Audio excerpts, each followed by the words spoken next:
Well, as you heard from Penny's beautiful introduction, one of my favorite people on the whole planet is with us here today. Somebody I suspect you've heard on my podcast before, and that's Father Sean O'Leary. Today, we are going to dive into a topic that I think is absolutely not only fascinating, but essential to understand. I'm sure most of you are very aware that since COVID, there's been a tremendous increase in the number of born-again Christians.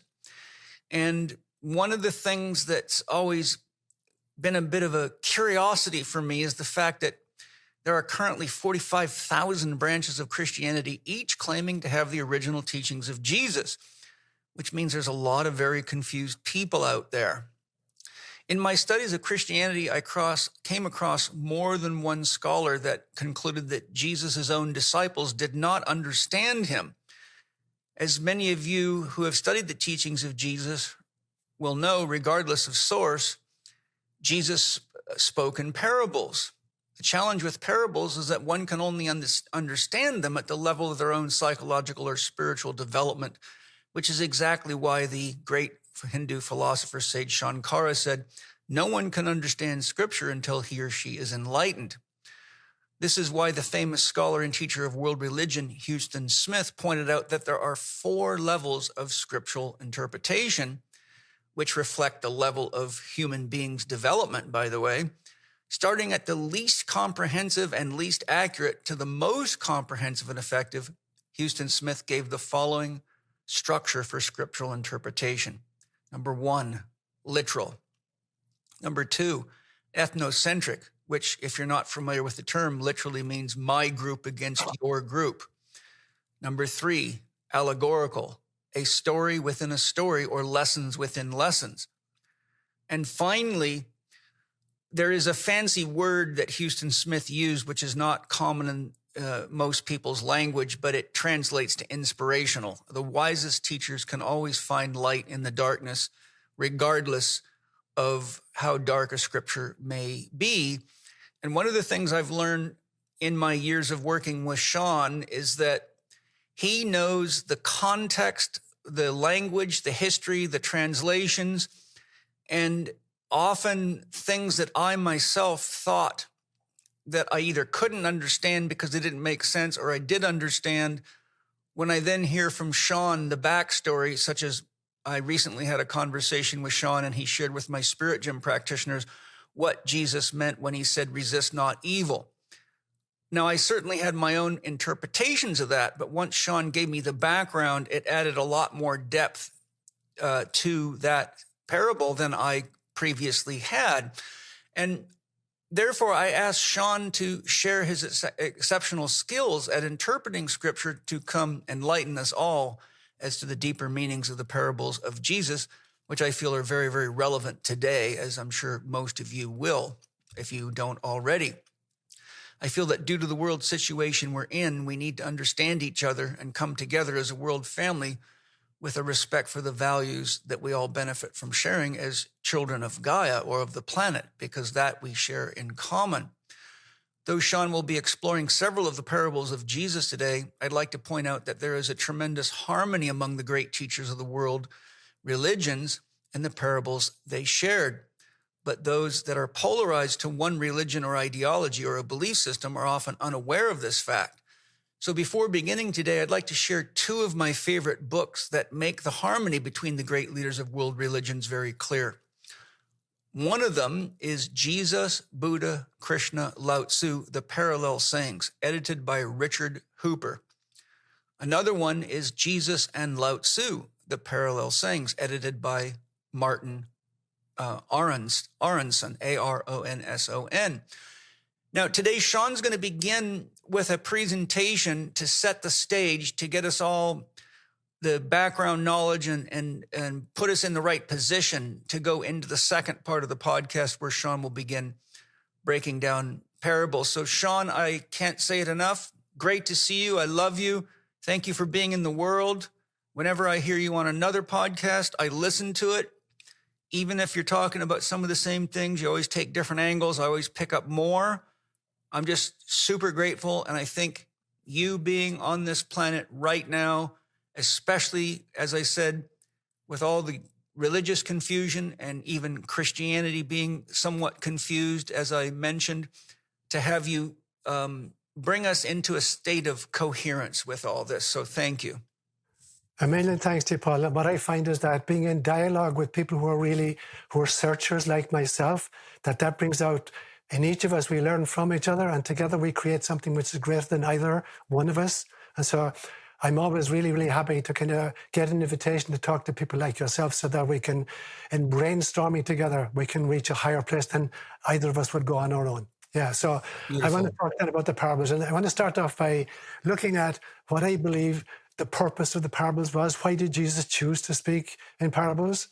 And so parables are about expressing the sacred and the mystical in the secular and the mundane.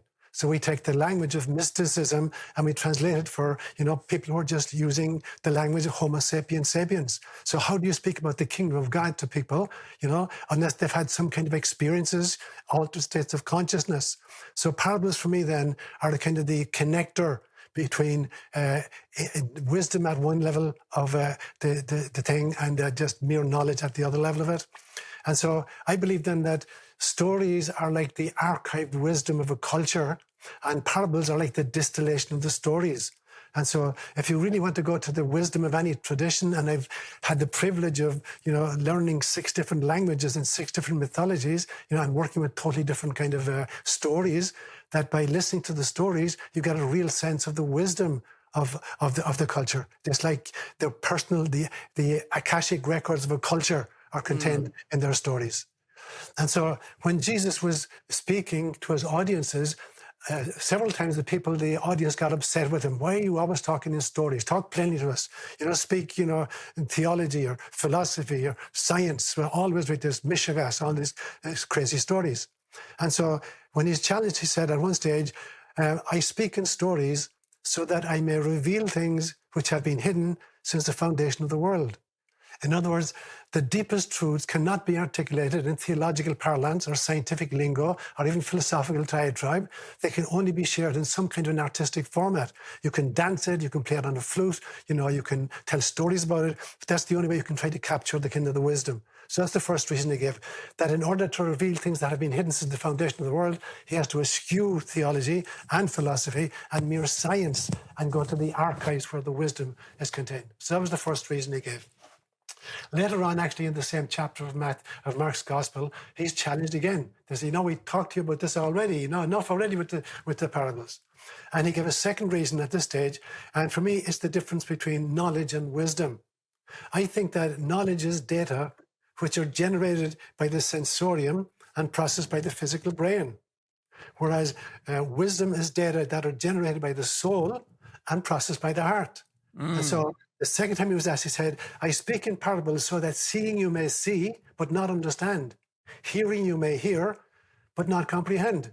Now, why in God's name would a teacher want to speak in such a way that they could see it, but not understand it, or hear it, or not comprehend it? Because what he's saying to them is, if all you're doing is listening with your ears, you're not going to get it. You have to transcend to a totally different level. If you have to engage with the truth of anything, you have to transcend the left brain completely. Even the right brain is not going to get you all the way there. Maybe the corpus callosum can help, but ultimately you have to transcend to the soul level itself. And if you're not listening with your soul, it's not going to make any sense to you. And so when I look at parables and stories and myths, I see that there are 3 levels for the listener. There's the literal interpretation, there's the symbolic interpretation, and there's the mystical. I know you spoke about, Houston Smith talked about 4 different levels, and I agree with them, but I've got my own version. So for me, there's the literal interpretation, there's the symbolic interpretation, and there's the mystical. Now, when I depend on the literal interpretation, I'm going to smirk at some of these stories. They don't make any sense whatsoever. I'll just smirk at them. If I interpret them symbolically, I may smile at them. It's an interesting idea. But if I interpret it mystically, I get awakened. So do I want to smirk or smile or become awakened? And that depends then on what is the soul set and the mindset that I'm bringing to the parables. That becomes really, really important then. How am I choosing to listen to them? Now, many years ago, I invented a word I call mythish. And my definition is mythish is sacred wisdom articulated in story form. And so mythish is not about just crazy kind of made up explanations for, things that we can't understand scientifically. It's much, much better than that. It is the kind of the sacred wisdom which can only be articulated in story form. It can't be captured in any other way. And so I want to keep mixing my own metaphors and storylines. When I think of a good storyteller, a story is never about information. It's always about transformation. It's not to give you data that you didn't previously have. It's to give you an experience that you previously didn't have access to. And so the purpose of a great storyteller is like somebody who's teaching how to surf. And he hands you a board and he points you at a wave, but you've got to surf the wave yourself. He's not going to surf the wave for you. He's not going to, take the board, get on it himself, and then demonstrate it, and then say, okay, that was the lesson for today. You're going to get your own board, you're going to get your own wave, and now you're going to have to surf it. And you're going to crash a few times, but ultimately you're going to learn what it is. So that's the great purpose of a parable. A parable gives you a surfboard and points you at a wave. And now it's up to you, what am I going to do with it? Am I going to risk a 5-footer wave or a 20-footer wave or a 100-footer wave? How good am I going to get at this art, of mythish? So that's what I mean by mythish. I want to talk then about the notion that Christ talks about many, many, many times. Before he tells the parable, he says, the kingdom of heaven is like. And so I want to look at this notion of the kingdom of heaven. Sometimes it's the kingdom of God, and sometimes it's the kingdom of heaven. But all of his parables are addressing the kingdom, whatever the kingdom is, whether it's the kingdom of God or the kingdom of heaven. So I want to say what I mean by that. I think the following three terms are synonymous for me. The kingdom of heaven, Christ consciousness, and real presence. They're synonyms for me. So when you understand the kingdom of heaven, it's not about an afterlife. It's about the essence of life itself, in its pre-incarnational form, in its incarnational form, in its post-incarnational form, and it's in its reincarnational form. It's the essence of life itself. So when we think of the afterlife, I don't believe in an afterlife. There was nothing before life and there's nothing after life. There is only life itself. And so for me, that's what I mean then by Christ consciousness. That Christ consciousness is the permanent awareness of the inner divinity of all beings. My ability to recognize God in a daffodil or a bunny rabbit or another human being. And it's what I mean by real presence in the Eucharist. When I celebrate Eucharist as the Catholic priest, I'm having a real encounter with the real Christ, at a much higher level. I'm not saying that I'm chewing on his big toe or eating his left ear, but I'm having a real encounter with a real presence at a much higher level than the mere physicality of us. And so this pitiful reduction of the phrase, the kingdom of heaven, to a kind of a binary final future between heaven and hell, that's a ludicrous notion completely. And so as I listen to the parables of Jesus then, and he speaks about the kingdom of God or the kingdom of heaven, I'm not thinking about an afterlife. I'm not thinking about heaven or hell or what happens after the final judgment. So Christ is looking at his audience and he sees that, spiritually speaking, it's a mixture of kindergartners, high schoolers, and PhDs. And so he's couching his teaching so that each group has a foothold, a place to start unpacking it. So the kindergartners, are going to go with what they can understand, and the high school students are going to know what they can understand, and the PhDs are going to go what they can understand. So every one of us is going to interpret the parables according to where we are at in our lives. And the beauty of a parable is that you can come back to the same parable at various stages of your life, as a 10-year-old, as a 20-year-old, as a 50-year-old. And you go back to the same parable, and now you see a far deeper meaning to it, because you've grown significantly yourself. Now, that's not true of any other format. If I give you a mathematical formula or a theological kind of a theorem or a philosophical proposition, it's always going to mean the same thing as it did, 100 years ago. And even though science has moved on and philosophy has moved on, and theology has moved on, we're stuck with the old articulations. So if I'm stuck in articulations, as science moves and spirituality moves, I'm lost with words that don't mean the same things that they did anymore. So it becomes really, really important then that when I speak in parables at various stages of my life, and depending where I am in my spiritual journey and what states of consciousness I have access to, they're going to mean completely different things to me. So that becomes really important then when you listen to or read the parables of Jesus. The third thing I would say then is that Jesus is the master of both parable and paradox. And like any great storyteller, he's a master of exaggeration. If you really want to wake an audience up, you're not going to tell them a bland story, which is, factual or true. You're going to exaggerate wildly to have them say, "What? Are you joking me?" And then you begin thinking. And so he's saying, for instance, like, if your right eye scandalize you, pluck it out and throw it away from you.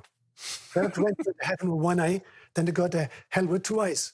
If your right leg scandalizes you, chop it off and throw it away. Better to enter heaven with one leg than to go to Gehenna with two legs. Now, if you take that literally, heaven consists of blind amputees. You know, that's the deal. So he's a great exaggerator. So you think, oh, what the hell did he mean by plucking out your eye or cutting off your leg? And then you got to think really, really, really deeply to it. And so he would say stuff like, anybody who wants to save his life must first lose it. So you think, how the hell can you do that? They're total opposites. How can you lose your life and at the same time save your life?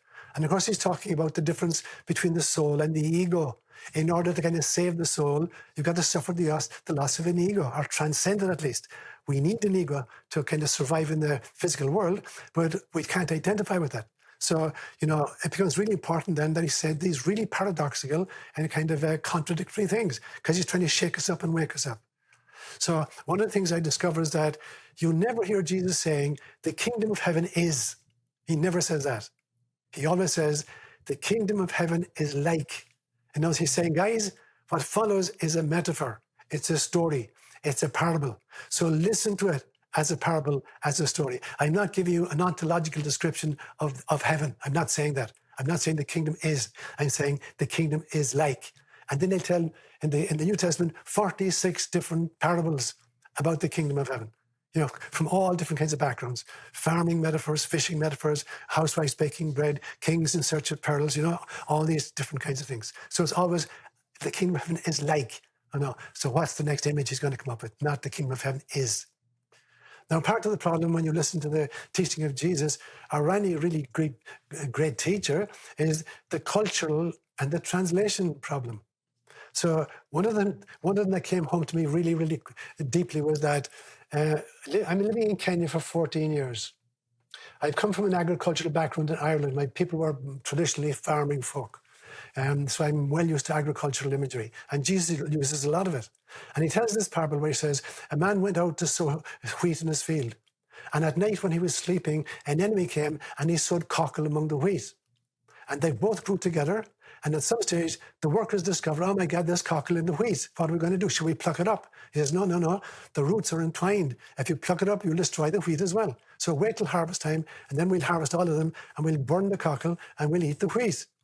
Now, your average American audience, when they say wheat and cockle, they say, what the hell is cockle? They've never heard of cockle. If you don't come from an agricultural background, you have no idea what cockle is. Because cockle is not just a weed, it's a very specific kind of weed. Because in the early stages of germination, it looks identical to wheat for the first 2 or 3 months. You can't tell them apart. It's only when they kind of begin to get bigger that you can see the differences. Now, that very important distinction is lost on an American audience. They don't know what cockle is, and they don't realize that it's very close to wheat. And so unless you realize that sin or kind of temptation often presents itself as food, when in fact it's weeds. But it's a very subtle distinction. And initially you may not recognize what the distinction is until they begin to grow together, and then by their fruit you shall know them. So now I'm in Kenya, and here's my problem. I'm trying to translate that proverb for the Kalenjin peoples of Kenya, who are traditionally nomads. They had no agricultural whatsoever. They didn't even know what wheat was, let alone what cockle is. So the first Bible translators had to make up words for wheat and make up words for cockle. So in Kalenjin, the word for food is bai, which we kind of spell as B-A-I, and the plural is bainik, foods. So they said wheat is bainik, so it's the plural of food. And then they made up a totally made up word called chemul bainik for cockle. And chemul bainik in Kalenjin literally means that which mimics food. So like you're beating you over the head with the kind of the lesson here. So there's the problem, is when you're trying to translate from one language to the other. What is a metaphor that makes sense to your audience and what one does not make sense to it? So if I'm coming from an agricultural background and I'm living in Palo Alto in the middle of Silicon Valley, what's the point in talking about cockle and wheat? They never saw cockle or wheat. And so that's part of the problem that he runs into. So that's why the reason why, as I teach, I'm constantly using modern kinds of metaphors that Silicon Valley people could understand. So to be a real teacher, then you have to know the culture in which you're embedded and then start drawing on images and metaphors and allegory that come from that culture to which you're trying to speak. Your liver is responsible for many essential functions in your body, including flushing toxins and harnessing nutrients. Organifi's Liver Reset contains a potent blend of adaptogens, including milk thistle, artichoke leaf, trefoil, and dandelion root, to support liver health and the removal of excess toxins for improved digestion and energy promotion. Pair this with Organifi's Gold drink and you have their Recovery Stack bundle. Gold is a delicious nighttime tea made with 9 calming superfoods. It's a creamy turmeric blend that helps you wind down, relax, and support your body's natural recovery cycle while you sleep. Now you can get 20% off your order of Organifi's Recovery Stack bundle. Go to Organifi.com/Chek20 and use the promo code Chek20 for 20% off your order. That's Organifi.com/Chek20 and use the promo code Chek20. You'll have to speak about carbon fiber there. Okay. Absolutely, yeah. And silicone chips. Silicone chips and AI. Yeah. Absolutely. Sean's new parables, 2028, on the way. So I want to look at a few then of the kind of examples of his parables, and I want to try to exegete them for myself. So one of the motifs that comes up again and again and again is this motif of a master and a servant. Sometimes it's just a rich man with a steward. Sometimes it's a king with his servants. But this notion of a master and a servant. And obviously it would have been very much the kind of the experience of his audience. They're living in a place where the Romans have occupied. You know, there's kings all over the place. There's King Herod and there's the Roman centurions and there's Pilate and whatever. So they're well used to this notion of a master and a servant. So he repeats this in many, many parables. And so there's one he tells, for instance, of a master, who has many, many servants, and the master decides to go off on a journey for a few months, and he puts one of his stewards in charge of all the other servants. And he comes back to find out that the steward has been wasting his master property, and he's been abusing, his fellow servants. Now you think, okay, is this a sociological image here? Is he talking about the sociological structure of the life around him? He's not. He's using an example embedded in the sociology, but he's taking it to a much, much deeper spiritual and mystical level. So the master-servant in Jesus' teaching is always about the soul versus the ego. Beautiful. It's never a sociological parable. It's always the soul and the ego. The master is the soul. It is the kind of the master of the self, whereas the ego is simply the master of a particular waking state of consciousness. And often the ego feels like it's the master. And when it doesn't have access to the soul, it begins, abusing the fellow servants. And so who are the fellow servants? The fellow servants are like the talents and the gifts given to the ego for its mission, but which is wasted completely. So it's abusing the gifts and the talents, which are part of the agreement. When I volunteered, and I said to God, here I am, Lord, send me. And he gave me a whole bunch of talents. The talents did not belong to me. He put them in my bag. I was like a mailman delivering letters. The letters in the mailman's bag do not belong to the mailman. They belong to the people whose names are on the envelopes. And the mailman's job is to deliver them to the people whose names are on the envelopes. But if the mailman thinks they're my letters because they're in my bag, I'm going to hog them, I'm missing the whole point. And so to abuse the fellow servants is to waste the talents and the gifts that I was given for the mission for which I volunteered.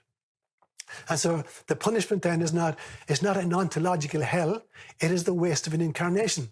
I volunteered to God. He said, send me into this period of human history, into this family, into those circumstances, on this particular mission. And I come down and I have amnesia for who I am, where I came from, what my gifts are, and what my mission is about. And I use the whole, of my incarnation, just, twiddling my thumbs, or looking out for what we call in Irish, the méfénar, the ego. So that for me would be a kind of an interpretation of the master-servant motif that you see in many of his parables. Maybe the most well-known of all his parables might be the Prodigal Son. So let me just unpack that for a minute. I actually did a whole retreat on this a few months ago for my own community. because there's depth and depth and depth and depth in this. Now, initially as a little child, when I heard this story first, and you know the story, a father has two sons, and the younger son, who is a complete wastrel, goes to a daddy and says, I don't want to wait until you die before I get my portion of the inheritance. Give it to me now. I want it now to go away. And the father said, okay, if that's what you want to do, fine.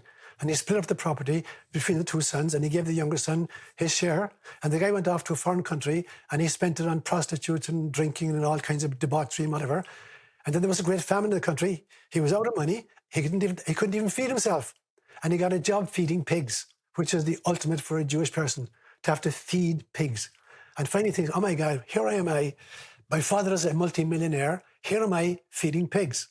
I go back to my father and I say, Dad, I'm really, really sorry. I don't deserve to be called your son. Let me become one of your hired servants. And he decides to go back. And as he's a long way from home, his father, who's been watching from every single day he's been gone, looks and sees, oh my God, it's my son coming back. And he says to the servants, bring out the finest robes, bring the sandals, bring ring for his finger. And he rushes out and he gives him a big hug. And I think, wow, what a great ending to the story. Except it's not the ending. A few hours later, the older son, who had been out working the fields, come back and hears all the merriment and the music and the dancing. He says, what the hell is happening here? And the merchant says, oh, your young brother came back and your dad is throwing a feast. And the older son gets really, really pissed. He refuses to go in. And so the father comes out. And the father says to him, son, come in, celebrate with your brother. He says, celebrate my brother? He took all his inheritance and he wasted it with harlots and kind of feeding pigs. And you want me to go in and celebrate that? And the father says, son, everything I have is yours. The rest of my inheritance is this. But he's my son. He's your brother. He's found his way. He's lost. And now he's come back. We have to celebrate that. And I thought, why did he have to kind of ruin the story by adding that piece onto it? And I came to realize years later, that was the whole point of the story. The whole point of the story was that the father is the who can accept both the shadow and the light. He can accept the younger and the older son, both of them. It's the Jungian insight that in order to be a deeply spiritual person, I have to work with both my shadow, the younger son, and with my light, the older son. Because the shadow, while it gets me into difficulties, the younger son is, he is compassionate, finally, he's repentant, he's humble, he comes back, he's beating his place, I really screwed up. The older son is judgmental and joyless. He says, you never gave me a party for my friends, The guy he was into work, a total workaholic. And so they both have virtue and they both have vices. And so in some senses, what I'm seeing in this is both the strengths and the weaknesses of Ahriman and Lucifer. Lucifer is the older son, full of light and committed to the work. And Ahriman is, let's have a ball, let's have a good time. But there's value in both, and it's the intersection. It is the kind of the vesica pisces, the overlap of two sets. That's where the father is. And that's the whole point of the story. That the father is the one who can work with the light and with the dark. Now, at a group level, I think this is true as well of religions and groups and tribes. Every group, every religion, every tribe wants to feel extra special, extra beloved of God. So there has to be the bad guys and the good guys. And what God is saying is, there's no special tribe, there's no special religion, and there's no special group. You're all, holographic fractals of source. And finally, when I look at the prodigal son, I see that this is a kind of a parable about humans versus nature. That we think, we have the right to despoil nature, and nature is simply a resource.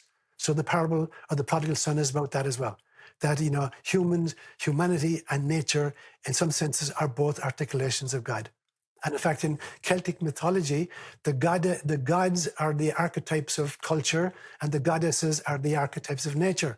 And before a high king was established in ancient Ireland, he would have to marry the land in a sacred ceremony. So as the goddess and the god marry each other, culture and nature marry each other.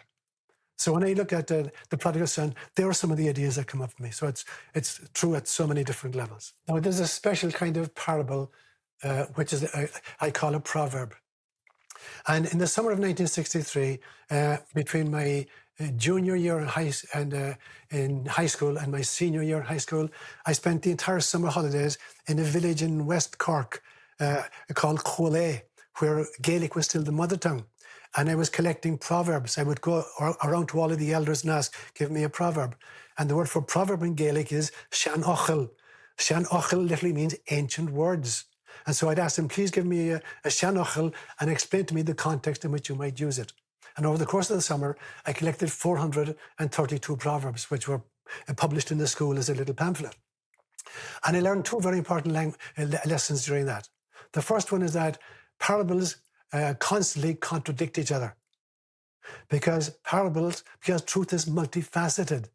And so there's a situation in which A is true, and there's a situation in which A is not true. So it becomes really important to understand that you're looking at different facets of a diamond. So for instance, in English we say, look before you leap. But we also say, he who hesitates is lost. They're both true. They seem to contradict each other, but they're both true. In Gaelic we say, Bíonn blas ar chuid an chorsan. There's a special taste on the neighbour's food. But we also say, Ní léinn tín tán mar de hín tán féin. There's no fireside like your own fireside. So they're both true. You know, when you go into your friend's house and you've got grub there, you say, we don't have anything as good as this in my house. But when it comes to evening time, I want to be at home at my own fireside. And the second thing I learned was that one old man said to me when I was collecting these proverbs, he said, you know, if Christianity had never come to Ireland, we could live according to the Proverbs. And he was absolutely right. And when I went to Kenya as a missionary and I had the privilege of learning the mythologies of 4 different peoples, you know, and collecting their stories, I would say to them, you know, although I'm a missionary here, you know, if there were never Christian missionaries in Kenya, you guys could live according to your Proverbs. And I really believe that. And so I feel that there's a difference between a crusader and a real missionary. A missionary is somebody who shares his stories and his parables in another culture and learns from that culture. So there's a cross-fertilization of symbology. And that's the purpose of that's what Carl Jung would call a Gnostic intermediary. Somebody who's so well versed in 2 different systems that he can cross-fertilize them to their mutual benefit. So when I look then at the hierarchy, where do Proverbs fit in? So first you got these great big epic stories that go on for 3 or 4 nights in the telling. And then stories are the distillation of the epics, and parables are the distillation of the stories, and proverbs are the distillation of the parables. So that's the hierarchy I see when I look at the parables of Jesus. You know, they're distilled into proverbs are the distillation of that very often. So I want to look at some proverbs then, because they're kind of the one-liners very, very often of the parables. Interesting, if you study the Bible, donkeys are mentioned 150 times. Yep. Cats are never, there's not a single mention of a domestic cat in the entire Bible. Not a single mention. But in Ireland, our Proverbs, they're full of proverbs about cats. So I'm going to give you a few of them. In Gaelic we say, what would you expect the son of a cat to do except kill the mouse? And we also say, breeding breaks out through the eyes of a cat. And we say, when a cat purrs, it's for his own benefit. He's not doing it to please you, he's doing it to please himself. Now, obviously, these are not just about cats.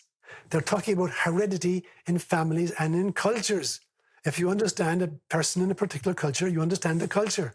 And if you understand, you know, one person in the culture, you have a pretty good guess as to how other members of the same culture are going to behave in similar circumstances. So we're using cats as examples. And also, we're looking at the fact that there's an inherent narcissism in every person. When the cat purrs, it's for his own benefit. He could care less, you know, what effect it's having on you. He's doing it because you're making him happy. He's sitting on your lap. So it's the notion of we have to work against our inherent narcissism, every one of us as a person. So we get that in the proverb.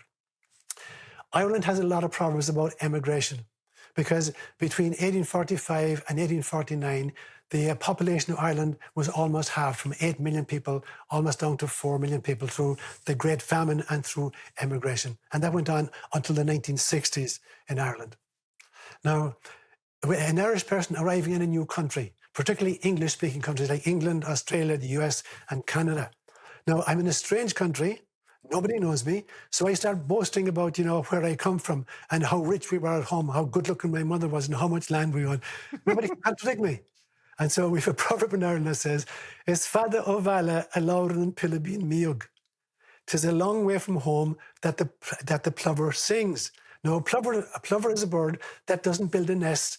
It lays its eggs in the grass. It's a tiny little nest in high grass. So it's very, very vulnerable.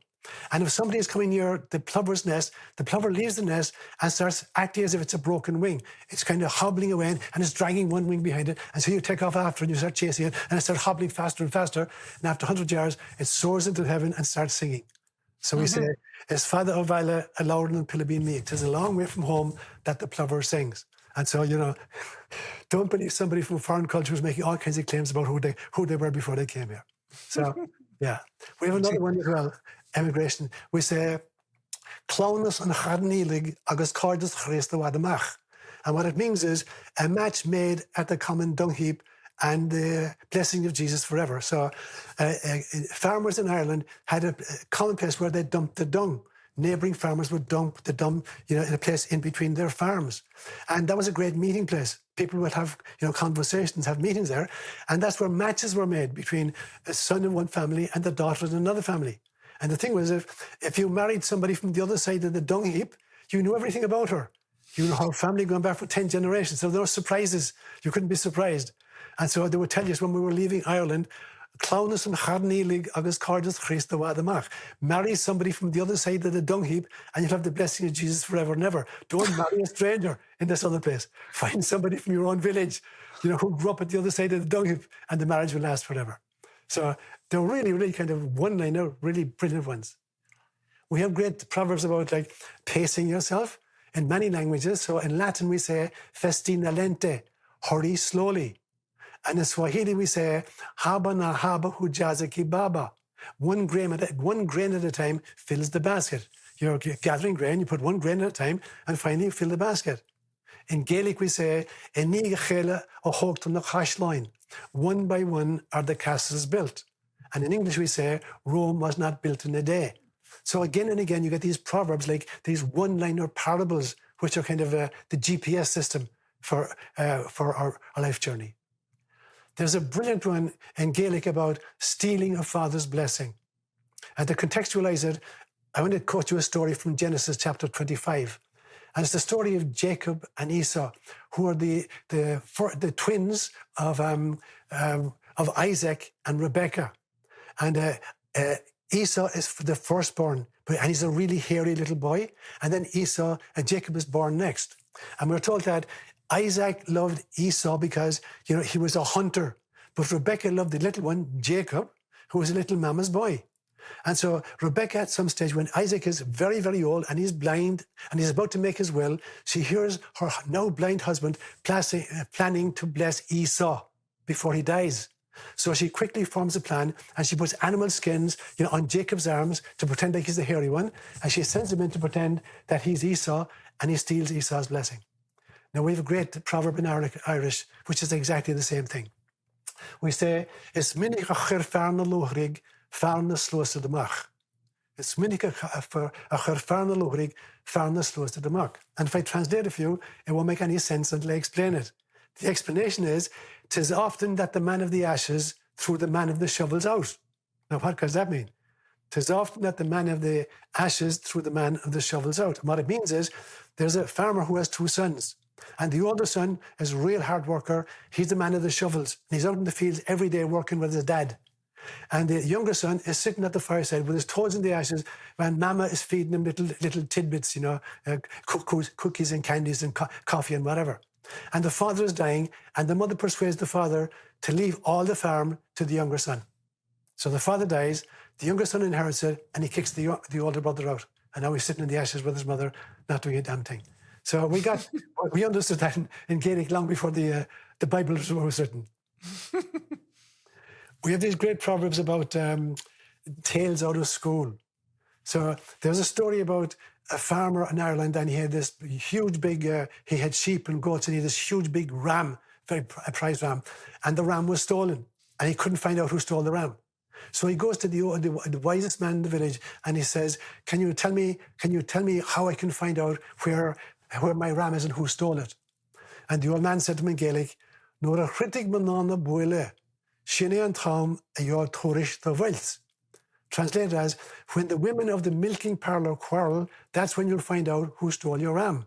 Now, the milking parlour was a common field where in the evening time, all the women of the village would gather their cattle, they'd have 1 or 2 cows each, and they'd sit down in a big circle and they're milking the cows together and they're gossiping non-stop.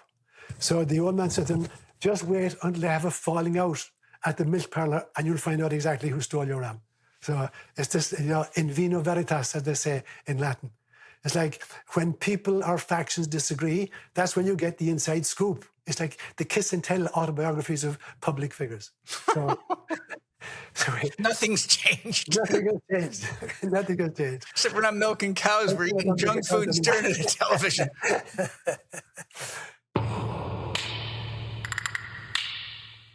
Enzymes are one of the most important things we can use to supplement our diet. Very few people have normal levels of digestive enzymes.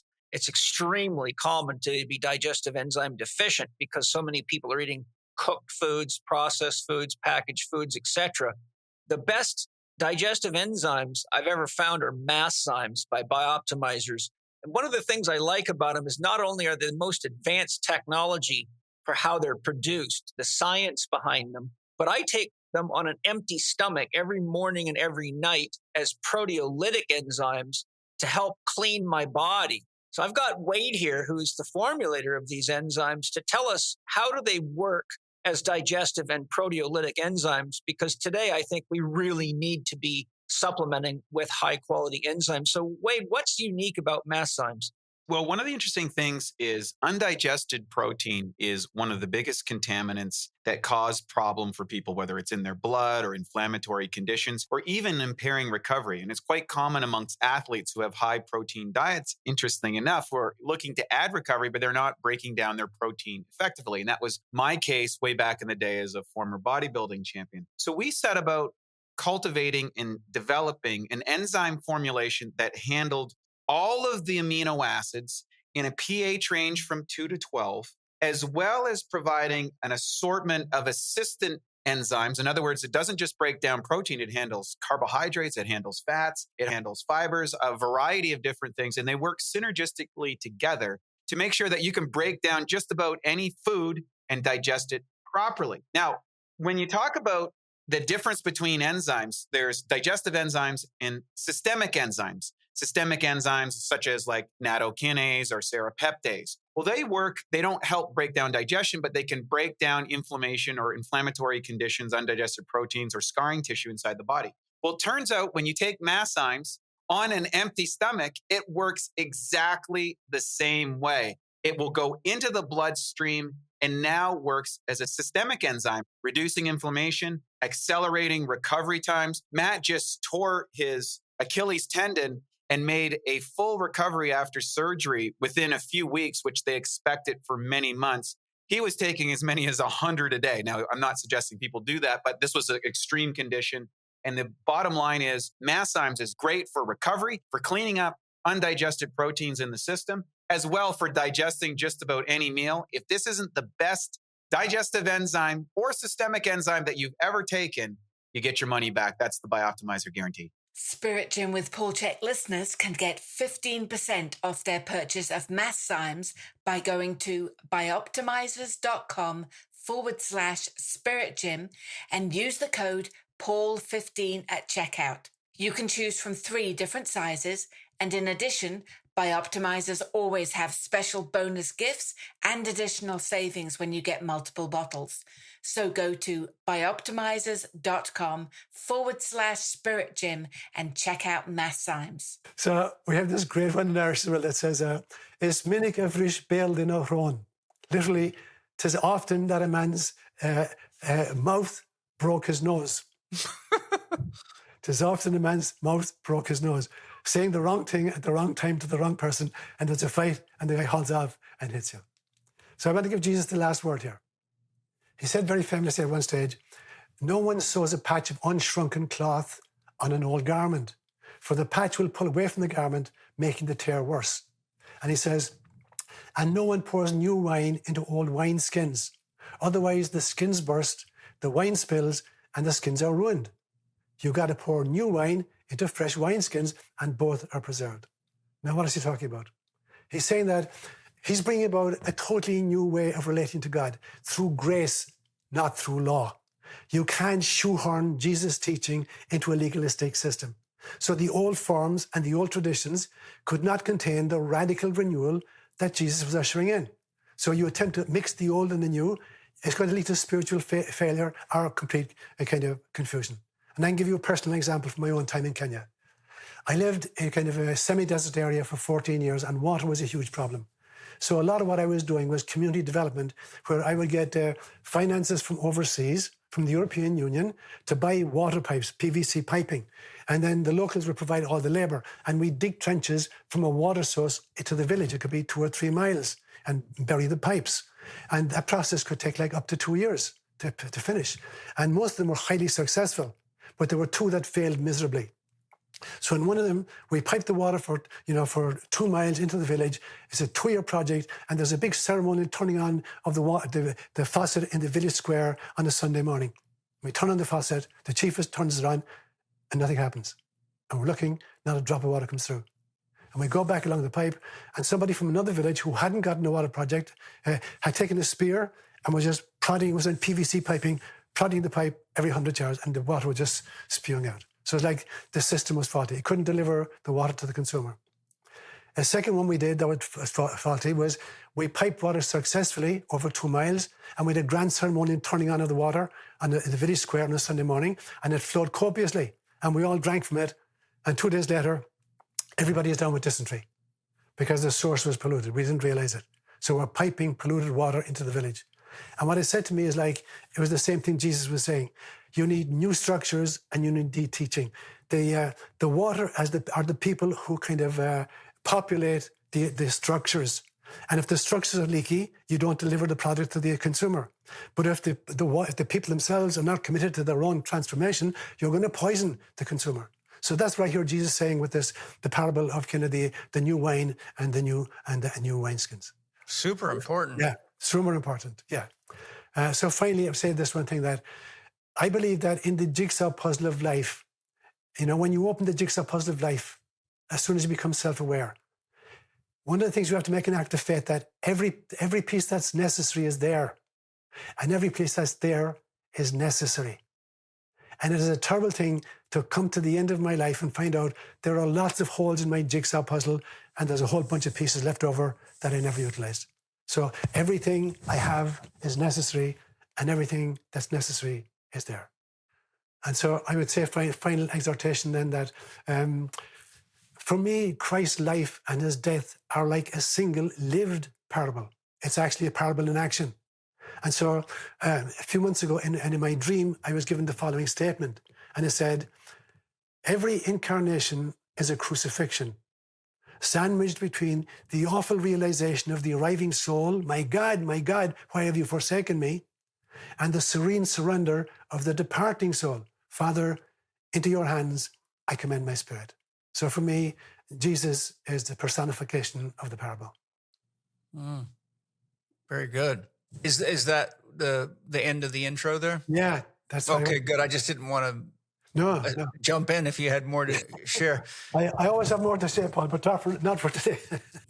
Well, yeah. Well, before we get into the parables, there's just a few things I wrote down as you were sharing that I wanted to put on the table. One of the things I wrote down, which I thought was fascinating, because you later came along and said something that matched exactly what I wrote down. Okay. And, we have a real issue today, as you know, and I have multiple podcasts coming up on this with experts on myth. But as you know, Sean, the modern conception of myth is that it means a lie. And that's a really dangerous cultural blind spot. And then a lot of people that read myth, because many of my students have asked me questions on this over and over again, they don't understand them. They're like, how could that possibly be? For example, how could Jesus walk on water would be a common one. And so I've got Ken Wilber's collected works. I've been studying it for a very long time, along with many others, as you are aware. And one of the things that Ken Wilber said, I thought was just so important. He said, whenever you're studying mythology or reading a myth, it's always wise to begin the myth with the words, "It's as if." Yes. And then you use the word "like," and so I thought, so I think why that's important is because a lot of people that are too left brain, let's say, or just they haven't achieved the capacity for abstract thinking or creative thinking, read things that have very deep truths like you've just covered, but it just flies right over their head. And so what the common response is this is just a bunch of stupid shit. Yeah. And so they just ignore it, but they don't realize, they're probably ignoring something that could change their life. I mean, I loved all these things you just shared. That kind of stuff just turns me on, because what happens to me is all of a sudden it's like my eyes grow, my ears grow, my perceptual field grows. I love hearing, even though I don't understand the words in the other languages, I love to hear them because the sounds as you say them affect me on the inside, and I have images inside of me.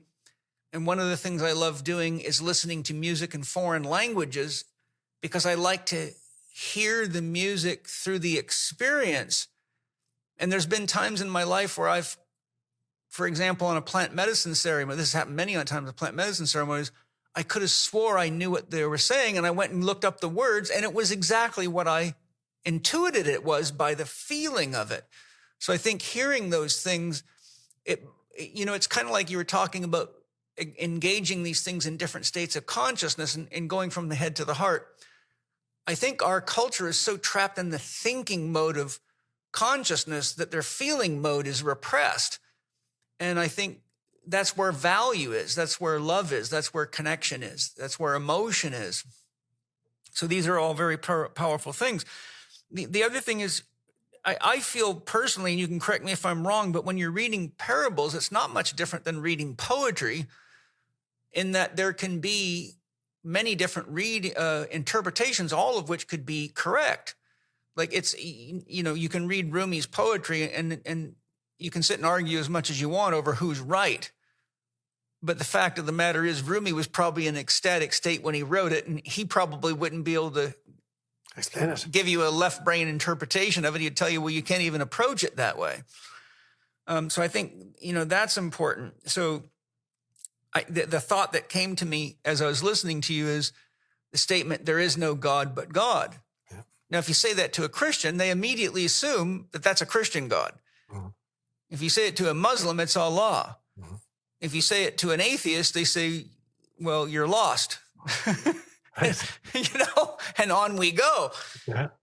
Which is kind of like Jesus is saying, don't throw pearls to swine. Yes. Yes. If you're giving things to people that can't understand them, you're wasting the pearls. Mm-hmm. You talked about your concept of the afterlife and having had a lot of very profound experiences and even being unconscious for 2 days in a coma. I wanted to share a slightly different conception on that. Not that I disagree with yours, but what I've found, and because I'm a remote viewer and I can travel out of my body, what I've come to realize is, like you said, there is no death, but when we lose the body, now we're in the light body and we're conscious and aware in the astral dimension, and we progress through higher dimensions of the astral dimension, because the astral dimension is far more vast than the physical dimension. And without going too far, if you think of frequency ranges, so just think of the chakra system, each of those is like a dimension or an octave. And as your consciousness raises, you get to the 6th and you have insight. You get to the 7th and you're in a state of ecstasy and union. And I think that we go through an afterlife process, and depending on where our state of development is, what our desires are. For example, Yogananda says, if you so much as crave a milkshake in the afterlife, you'll reincarnate to get one. Yeah. And so what he's saying is, if you have desires that cannot be fulfilled except in the physical plane in a body, it'll pull you into a body.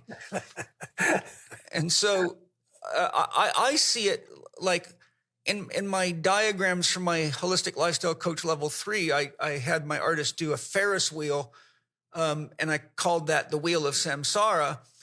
And I say that, we stay on the wheel until we reach a level of vibration that parallels unconditional love, and then we're free of the wheel.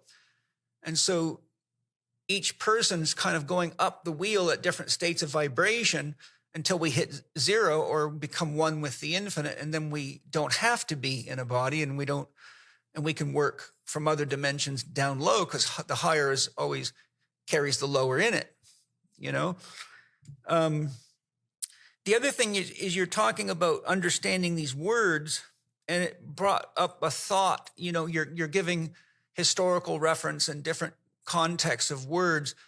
And I remember a time when I was doing some research for something I was developing, a course I was developing, and it dawned on me, because I've studied over 120 books on the soul, and there's just like zero agreement in any of them. It's like clear that none of these people, with the exception of 2 books, really had any relationship with their soul. They're just cut and pasting everybody else's stuff. And so I thought, you know, and what I've also done is study the soul in each of the major world religions and see what they say. And then also philosophy, like Aristotle's writings on the soul, etc. And again, it's a crapshoot. It's like, okay, what do you want to believe, you know? So I had this question. I thought, I wonder what the word soul meant in the era that the Bible was written, in that early period.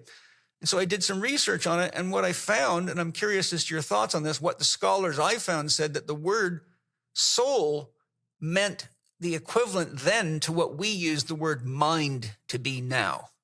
They did not have the same ideology, which I thought was very, very interesting. You want to respond to it? Yeah, I'm curious what you think. Yeah, absolutely. So you find this throughout kind of Western civilization, particularly, people using the same word and having very different meanings to it. So you look, for instance, at the notion of ego between Jung and Adler, and between Freud, using the same word in very, very different contexts. And the same with the word soul, or so or the word kind of repent. And so for repent, actually, in Greek was metanoia. And metanoia, meta is beyond or above, and noia is the mind. And so repentance is not about beating my breast and saying, I'm a schmuck, I'm a schmuck, I'm a schmuck. It's about transcending the mind and accessing reality from a level beyond mind, which is the soul self. And we know that, like, psychology, it literally is the study of the soul. The psyche was the Greek word for soul. But modern psychology, you know, doesn't even believe in the existence of any kind of altered state of consciousness. We're just physical beings. Like behaviorism is like we're just an animal, trained a robot. Animal. Robots just can be trained. That we come in kind of tabula rasa, and that, you know, parents decide who we're going to become. So even the word psychology itself has been totally abused. Yes. The study of the soul, and there's no study of the soul anymore. And you get up to Jungian psychology, and he recovers that notion. So I'm always really, really careful then. What was the meaning at the time? So in my understanding, as far as I remember, in the Hebrew of the time of Jesus, it was nephesh. That's the word that they're using for soul. But then you take the Kabbalah, for instance, and they got a very, very, very sophisticated system of the kind of the transition from source itself down through 10 different stages. So there's some really, really complex models. And the difficulty is that, you know, you have to understand what is the understanding of the person who's making the statement or writing the book, for what audience is he writing it, at what era is he writing. So you start off with the person, and then you have the person's life story, then you have his teaching, and then you have the interpretations of his teaching, then you've got the institutional kind of collective around his teaching, and then you've got a church, and then you've got the Orthodox teaching, and then you've got fundamentalist teaching, and then you've got crusades, and then you've got inquisitions. So it's what I call the long slide from inspiration to inquisition, and happens almost inevitably. And it happens not just within organizations, it happens even in kind of etymology, on the use of words itself. And so I look at the meanings of the original teachers, but for me, more important is I want to experience it for myself. So I'm not dependent totally on a kind of epistemology, in the sense that I'm going to learn only from great teachers or kind of previous stages. I think that, you know, we learn from our own experiences. By having altered states of consciousness, we have direct access to the Akashic records. And for me, so I try to do a combination. I do some study, But more importantly for me is my meditation, my altered states of consciousness, and seeding my dreams and asking for direction either from my higher self or from my God or from angel guardian, whatever word I want to use. So I'm not dependent just upon previous experts, no matter how good they were, particularly because they're always going to disagree with each other. And they're always going to use the same term with very different connotations. And that for me is the beauty of the parable. The parable is totally open. It's a field in which you can sow any kind of grain you want, and you're going to reap the harvest accordingly. And you can either scatter it mindlessly, because, you know, when Jesus says the sower went out and he sowed his seed, some fell on the roadside and the birds came and ate it up. Some fell in rocky soil, and initially it grew up, but it had no roots and it died. And some fell among thorns, you know, and it was very enthusiastic, and then the thorns choked it. And some fell in good soil. And the good soil, I created 30 or 60 or 100. And part of me, when I listened to this, I'm thinking, why wasn't the guy more careful? Yeah. He was broadcasting. And so the word broadcast comes from that you take a bag of seed and you just scatter it. You're walking, you're scattering. So you have no idea where it's landing. And I'm thinking, maybe you should be more careful where you're actually sowing the seed. Look out for the good soil and plant it there. So I think that's what he means, for instance, when he says, don't, as you said a few minutes ago, don't cast your pearls before swine. Don't throw seed where it's not going to give you a harvest. Because it's really important then that the sources we go to, be really careful. By their fruits you shall know them. You said, for instance, that many of these books, you know, you could dismiss. There was nothing of value you learned. Right. One or two of the books you found really, really helpful.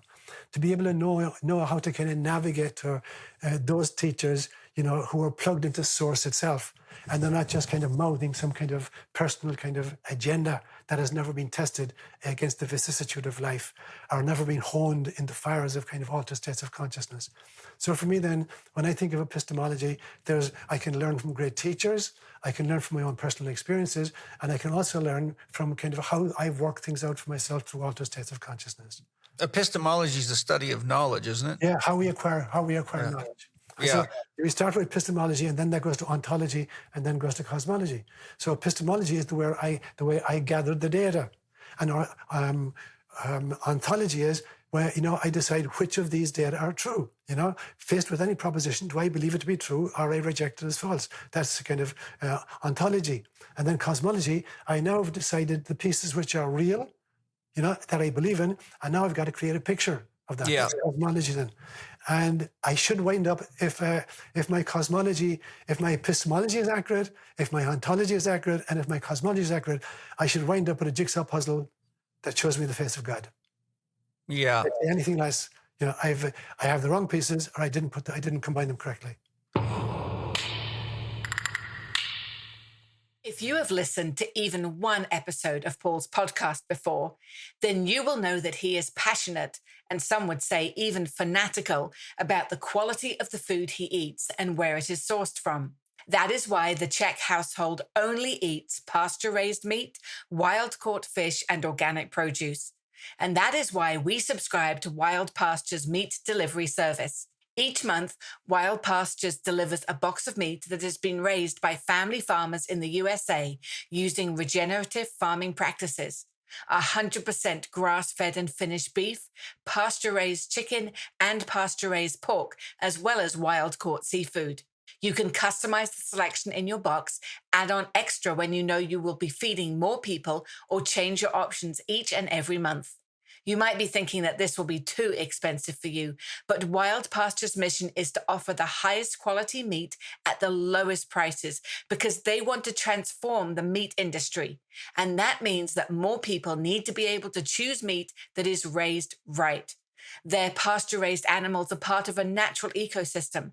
Their farmers use rotational grazing, practices that mimic nature, and so do not need to use synthetic fertilizers, pesticides, herbicides, hormones, or antibiotics. This beautiful process doesn't require the external resources, such as massive amounts of GMO grain, required with environmentally depleting conventional methods. And best of all, the meat and fish taste amazing. And for Paul's listeners, Wild Pastures are offering you 20% off your subscription for life, $15 off your first order, and free shipping. Seriously, you can't find a better deal for top quality pasture-raised meat. Go to wildpastures.com/Paul Chek. You don't need a promo code. Just visit wildpastures.com/Paul Chek and start choosing the goodies you will have delivered to you in your first box. One of the things I wanted to share with you, because it was quite mind-blowing. Certainly you know who Manly P. Hall was. Yes, yes. That's a deep soul. And he published a book that I read that just blew my mind. And I wish I would have realized I wanted to share it here, but it came up to me as I was listening to you talk. So I'm going to paraphrase it. But if my podcast team can't find it based on this title, I will dig it out of my library. But it's something like how to interpret and understand your Bible by Manly P. Hall. And it's not a big book, but one of the first things he does is break down the story of Noah's Ark. Wow. And I was mind blown when he went through the whole cultural history, the etymology of the words, and he puts the story together. And what blew my mind is I've actually seen a couple of very, very high caliber documentaries, probably produced by a Christian media channel. And they've been searching for the Noah's Ark all over the world, digging in the desert and where they think it would be. And when I read that book, I'm like, oh my God, people have no idea what this story really means. It's like when you see Manly P. Hall's scholarly breakdown, it's wildly different than what most people believe. And it was shocking to me. The other thing I want, and this is my last kind of checkpoint, we'll call it, before we can dive into the parables. This is something that Jung goes quite deep on in one of his issues with Christianity. And it came up in your story of the prodigal son. And you use the visual image of the Vesica Pisces, and you said the father was in the middle and he understands the light. But once again, where's the feminine here? We've got no woman. Christianity's void of the goddess. I'm not going to answer that when you're finished, Paul. Yeah, that's it. It's just that the part of the disease that Christianity has is it lacks femininity and the counterpart of this masculine God Father in the sky. And I think that's one of the things that needs to be healed. I totally agree with you. And that's why I use the notion of the Vesica Pisces. Thank you. What does it remind you of when you look at it? You snuck a vagina in there. Totally. Absolutely. So there's the feminine principle. That's where the new life is birthed. The overlap of Ahriman and Lucifer. And that's where the light is birthed. So I'm totally convinced that I actually have a vision of a cross, which is not a vertical and a horizontal. Mm-hmm. It's an X shaped, mm-hmm. and there's a line across the middle, and mm-hmm. everything above the line is the transcendence of God, and below this parallel line is the immanence of God, mm-hmm. as God reveals to nature, and then so you got this kind of cross. So mm-hmm. in the top left you have the masculine transcendence. At the bottom right you have the incarnated transcendence. You have the incarnated masculine as Jesus of Nazareth. At the top right, you have the transcendent mother, Sophia, or Shekhinah in Hebrew, or at that stage. And at the bottom, you have the incarnated feminine of Mother Mary, or Mary of Magdala. So for me, my cross is like an X, mm-hmm. a transcendent aspect about which we can say nothing, but which we can experience. The masculine and the feminine of the transcendent. But there's an incarnated version of both. And the archetypes of that for me are Mother Mary as the transcendence, as the immanence of Sophia, or the Holy Spirit, and the other one is the Christ. And so I define, for me, the Holy Spirit is a feminine principle. Mm-hmm. I had a definition years ago now, in a dream I had, where I asked for a definition of the Holy Spirit. And the message I got in my dream was that the Holy Spirit is the divine womb in which embryonic Christ consciousness is marinated in the amniotic fluid of pure love. So for me, the Holy Spirit is the transcendent aspect of the feminine. And then beautiful. It's Mary. Yeah. So I totally agree with you. The Vesica Pisces, that's the birthing canal. That's where the light is. That's where finally the next stage of humanity is going to be birthed. Yeah.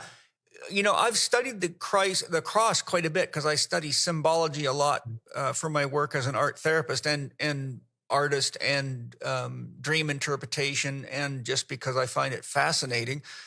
And there is a cross that's an X. Yes. Historically. Interesting. And have you ever heard Steiner's explanation of the cross? I haven't. Oh, I'll have to share it with you here.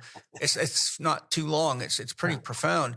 So it's really actually talking about not only the evolutionary development of the human being, but the interrelationships within the soul. Uh-huh. So Steiner says the part of the cross that's buried in the ground represents the mineral kingdom. Uh-huh. The part of the cross that goes from the top of where the roots of a plant would be to the horizontal beam represents the plant kingdom. He says the horizontal beam on the cross represents the animal spine that moves parallel to the earth. And he says the part above the horizontal represents the human head. Wow. So he's saying that the evolution of the soul, because in his model, there's a mineral soul, and then he has a biological soul, and it goes on from there. But you can see that, I believe the soul is relationships top to bottom. And so in Steiner's explanation of the cross, he's showing us that the cross is actually a lot more than just a couple of chunks of wood, that it's actually symbolically an expression of the evolution of not only nature, but of man. That's beautiful. That's beautiful, Paul. And if you think about it, when the ego gets too dominant, we often behave like an animal. So we revert back down, to, we become like magpies stealing everybody's eggs, or, raccoons taking your chickens without asking permission, and all that kind of metaphor. But I just think this is the kind of stuff that, turns me on as a soul, like to learn these things. And this is why I have put so much money into my library throughout my career, because I actually feel alive when I grow and when I learn. It's like, oh my God, it's like the story, you've probably heard it before, but it reminds me of this story. And the story is that, I'll just tell a summarized version of it because it's been a long time since I read it, but it's a story of a man who had a farm in Africa, and he was hunting for diamonds, and he kept leaving his farm every day and going looking for diamonds all over the place. And he could never find any diamonds. So he finally said, well, look, I'm going to have to sell my farm and go further away. So he sells his farm, travels a long ways away, still doesn't find anything, has the urge to come back home, and finds out that the biggest diamond mine in Africa was found to be on his farm. Yeah. And so there's a real story in there that can be, as you know, interpreted in many ways. But if you think about the human life, it's like if you put too much in your intellect and you go worshiping other people's ideas, but you don't pay attention to whether or not it's cultivating diamonds in you, then you can end up being a really smart person who's very, shall we say, depraved of soul. Yeah, absolutely. So it's interesting just to build on that. Christ tells a very similar parable about a man, he says, who discovered he was working for somebody else, digging in his farm, and he discovered hidden treasure, So he covered it back up, went home, sold everything he had, and went back and bought the field from the guy who owned it, and then he dug up the treasure. Like when you discover the soul, Christ says you have to sell everything in order to possess it. Yeah. But you should tell the guy before you buy his land. Otherwise, you've got a shadow in your soul. And karma. I believe love is a boomerang. So I tell people all the time, it's one of my practices, make sure you want what you're putting out to come back. And I try to live from that place of, it's a simple parable, if you will. It's more than a parable. It's a reality. I mean, if you look at one of the definitions of God, God is a sphere whose circumference is nowhere and a center whose presence is everywhere, which means because there's no edge to the universe, you're always the center, no matter who you are. God is a center whose presence is everywhere. So whatever you throw out has to come back to you. And my students often say, well, how's that going to be? If I throw a rock, it just lands over there. I say, yeah, but you haven't looked up at the sky. Have you ever seen anything up there that's not moving in a circle or a vortex, like when you flush the toilet? So throw a ping pong ball in the toilet and you'll notice it always comes back. Good earthy metaphor. Yeah, right down in the shit of it all. Sean, well, I totally, utterly loved everything you've covered, and I'm going to probably listen to this podcast 2 or 3 times over and just digest it. And I like to listen to podcasts while I'm lifting weights in the gym because I find I meditate very naturally when I'm moving. And so it takes me into the state of transcendence that lets my soul talk to me. And I think I'll get a lot more by listening to this 2 or 3 more times, because I've had to listen to lots of our podcasts together 2 or 3 more times. And I encourage everybody else to do it too, especially with the state that the world is in. So to sort of go into the final leg of the podcast, you're going to share some parables. And then I've got a few things I'd like to just get your input on to close out. And then I think that'll make for a beautiful gift for everybody listening. And I hope you guys have enjoyed this and that you share this widely for obvious reasons. So why don't you go ahead and start with the parable that you wanted to share? Yeah. So there's this great parable Jesus tells at one stage where he says, there was a certain rich man who placed a steward in charge of all his property. And this guy was working for him for years and years and years. And then he heard a report that the steward was embezzling his funds. So he calls him in for an accounting. He says, what does this I hear about you? I hear you've been kind of cooking the books. I need to see the accounts. Bring them here to me. And the steward thinks, holy shit, what am I going to do now? I'm too old to get a real job. I'm too embarrassed to beg. I know what I do. So he starts calling in his master's debtors. And he says to one guy, Sean, how much do you owe my master? And Sean says, 50 bushels of wheat. And the guy says, here's your bill, make it 30. Let me change it to 30. He calls him, Paul, how much do you owe my master? 100 barrels of wine. Here's your bill, make it 80. And then Christ said a very strange thing. He said, the master praised the unjust steward insofar as he had acted wisely, because the children of this generation are wiser to their kind than the children of light. And then he walked away. And people think, what the hell does that mean? So was he kind of praising the duplicity of the steward? Obviously not. What he's saying is this. He says the steward is a guy who could turn every single situation to his own economic advantage. When he was employed, he was creaming it off, embezzling. But even when he got fired, he was bribing all the debtors.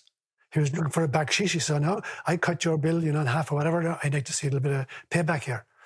And so what Christ is saying is this: how is it that the children of the world are able to turn every situation to their own economic advantage, and you can't turn every situation to your own spiritual advantage? So what he's saying is, there's not a single relationship in your life, there's not a single event that's happened to you, there's not a single circumstance that you can't kind of harvest for your own spiritual evolution. It's the ability to turn every situation into growth. And so for me, that's a really, really powerful one, because we so often we bewail our fate. If only I had different gifts, or if I was born into a different family, or, if we had won the game or whatever, or, if I put my money in whatever stock was going, whatever, I'd be in a different situation. And Christ is saying, whatever happens, that's what you got to work with. Again, the image of the jigsaw puzzle, everything that's there is necessary, and everything that's necessary is there. Yes. And one of the things you have to learn to do with the jigsaw puzzle is, at some stage you get to the jigsaw puzzle has like 4 holes left in it, and there's like 50 or 60 pieces on the side, and no matter where you put them, they don't fit. And then you realize, oh my God, there are parts of the puzzle I put together wrongly. I'm going to have the courage to disassemble some parts of it and redistribute the members and put in the other pieces. And at that stage, then every piece fits in, and there's no holes left anymore. And that was the notion of Ilya Prigoghine's dissipative structures. Mm-hmm. This was a Belgian-Russian chemist who won the Nobel Prize, I think in the 1970s, for what he called dissipative structures, in which he solved this great scientific conundrum, Because according to the second law of thermodynamics, the law of entropy, all closed systems left to their own devices run themselves down into chaos. You put hot coffee on the kitchen table and come back in an hour, and it's room temperature. You leave your bicycle outside in the rain during the winter, you come back, it's all rusted. And so how can that be true? And at the same time, more and more complex life forms are evolving. So what happened to kind of the breakdown? And so he solved it by showing that what you're doing actually is you're just recombining existing configurations. You're not throwing anything away. You're not adding anything to it. You're just kind of doing a totally different reconfiguration of the existing pieces. The compost pile. Exactly. So it's exactly what Shiva energy is within Hinduism. There's Brahma, Vishnu, and Shiva. And Shiva, the god of destruction, but not the god that lays waste, the god that distangles existing configurations. So in order to recombine them, and you get this extraordinary jump in spirituality. And that's what Christ is saying with this parable. There is no situation that you can't reconfigure in order to become a more deeply spiritual person. So instead of kind of bewailing my fate and saying, woe is me, why did this happen? I got screwed. I'm saying, okay, here's the reality. How do I now work with the reality? And so to build on that then, I have a 5-stage kind of process of problem solving for myself, faced with any problem. The first thing I say is that I'm a holographic fractal of source. I'm a bite-sized piece of God. Secondly, I volunteered to be here now. I'm not here by mistake or by accident. I volunteered to be here now. Thirdly, I'm so grateful for all of the resources I've been given for this incarnation. Fourthly, I'm determined to kind of harvest this present problem to produce Christ consciousness in my time. And now fifthly, now practically speaking, what do I need to do with the problem? But I don't look at the practical solution until I've gone through the other 4 stages. Mm-hmm. And so I think that's what this parable is saying to me, that there is no situation that you can't harvest, to create Christ consciousness and to see the love, to see the God in each other. Health isn't just one thing, it's everything working together. And one of the fastest growing areas in health and wellness is integrated health, the middle ground between fitness and rehab. People who follow this path see real long-term results, and this field provides amazing opportunities for those looking for a career change or upgrade. The Chek Institute has been educating Chek practitioners for over 30 years. They learn a step-by-step system that integrates advanced assessments, functional movement, and lifestyle coaching as a unified approach, allowing them to help their clients find lasting success that simply can't be achieved by just following a single pathway. But sometimes getting started on a new path can be challenging. That's why we created the new Chek Integrated Health Foundation program, building on Paul Chek's system that's been refined for over 30 years and practiced by more than 70,000 Chek-trained professionals worldwide. It's self-paced with lifetime access, community, payment plans, and limited time bonuses. When you complete it, you'll be able to run a complete client process, screen lifestyle factors, assess movement, design client-centered plans, and deliver a high-end service session after session so your work becomes referable, respected, and built to last. So whether you're looking for a career change and wanting a roadmap, or you're a fitness trainer tired of commoditized sessions, or maybe a medical professional frustrated by poor follow-through between appointments, the new Chek Integrated Health Foundation program can help you find success and fulfillment. Go to paul.chekinstitute.com/Spirit Gym to learn more about the brand new Chek Integrated Health Foundation program. So I'm going to ask you to use the depth of your wisdom and say, how can you put that into context with the situation in the world right now where there's, massive attempts to wipe out nature, poison everything? We can't trust the politicians anymore other than maybe RFK, thank God for him. The medical system's not reliable, and on it goes, and the money system's in some kind of illusory transition. Nobody knows what. What used to be national security is now turning everybody into the enemy and spying on everybody, and and on it goes. So, I've had many of my students and clients and patients say, Paul, I'm like, I don't know what to do. There's so many problems in the world. I just feel paralyzed. I don't know which direction to go. I don't know where to put my money. I don't know how to trust food anymore. And I have such great empathy for them. So if you take the parable and we can put it into a context that almost anybody could use to engage the life that we're all experiencing together now, what would you say to everybody? The first thing I would say is that it is so important to create a meta perspective. Mm-hmm. You can't solve a problem at the level at which it exists currently. Yeah. And so if I believe that I'm only going to live for like 80 years, 85 years, and that this is it, there's no before, there's no after, I'm going to live very differently. If I believe, as I do very strongly, in reincarnation, I've been here many, many times before. I'm trying to create a world now that I will actually inherit, in maybe 200 years' time. So I'm doing this for the world. I'm doing it for the people I love. I'm doing it for people who like me. I'm doing it for people who hate me. I'm also doing it for myself in a future life. So the meta perspective of both reincarnation and eternity, that we're not stuck, we don't have to just solve this problem in the next 5 years or before the next election. So that perspective is really, really important at that stage. Yeah. The next one is that I need to try to harvest the situation by seeing the Christ in everybody.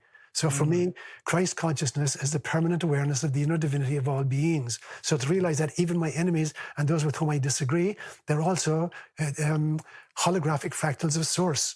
So is there any way that I can connect with that level of them before we engage in what separates us? And then the third thing I would say is this, that I call it the four kind of levels of compassion. I call it the 4 C's. The first one is compassion is through confirmation. I say, attaboy, Paul, you're doing a great job. Keep it up, brother. So that's one form of compassion, confirmation, that you're doing a great job. Second one is cooperation. We're members of the same team. You're the quarterback and I'm the kind of the whatever, the kind of knee grunt or whatever. But we're both important in the team. So compassion by cooperation. I'm doing my part so that you can do your part, so that together as a team we can win. The third one is, compassion by compensation. I drop the ball, and instead of there being an interception, you run and you grab it and you keep it for our team. So there's compassion by compensation. And then the fourth one is compassion by confrontation. Sometimes I got to call people out on their shit. It becomes really important. And Christ is really good at that. But for me, that's like about maybe 80% of 20% of the equation. The 80% is about confirmation and cooperation and compensation. And there's 20% which is about confrontation. So when I spoke to your group about resist not, I was focusing on this little piece particularly. There's a time when the loving, compassionate thing to do is to confront. I can confront with anger and viciousness, and I can reduce it to an argumentum ad hominem, a reductio ad absurdum, or I can actually deal with the reality, the long-term consequences of present behavior. But there comes a time when I have to confront. And Christ is really good at that. He did it in the temple, turning over the tables. So I would say, we can solve present problems from present perspectives. I got to elevate into an eternal perspective of reincarnation many times. And the perspective of, I volunteered to be here now. I didn't land in this situation at this time by mistake. I said, yes, send me. I see what the situation is, how it's developing, and I want to be part of the solution to it. And so now I'm approaching the game of life with a totally different mindset. Not that I got stuck in something I didn't sign up for, but something I volunteered actually for. And I know that I will be a beneficiary of that in future lifetimes. And, other people I'm living with now and future generations will benefit as well. But that I have to do it through these 4 lenses of compassion, not just the confrontation, but not also just kind of pretending everything is fine, let the bad guys win or the toughest guys win the contest. Yeah, the thought that came to my mind as an image as you were talking is your puzzle concept. And I think obviously there's certain people in the world that are trying to force puzzle pieces together that we all in our heart and soul know that doesn't fit, trying to confuse people about their gender. All puzzle pieces have masculine and feminine, or there would no be interlocking. There would be nothing to hold the fabric of life together. Absolutely. So it's just like if we can help people know that each of us carries a piece of the puzzle. And I say to my students, just follow your heart. You don't have to go and do terrible things.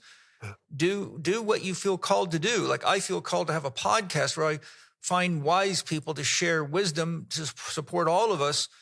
And if your thing is dancing, then dance in a way that inspires people to live and love more fully. But, without a long list of things we can do, I think if we all just say, what is it?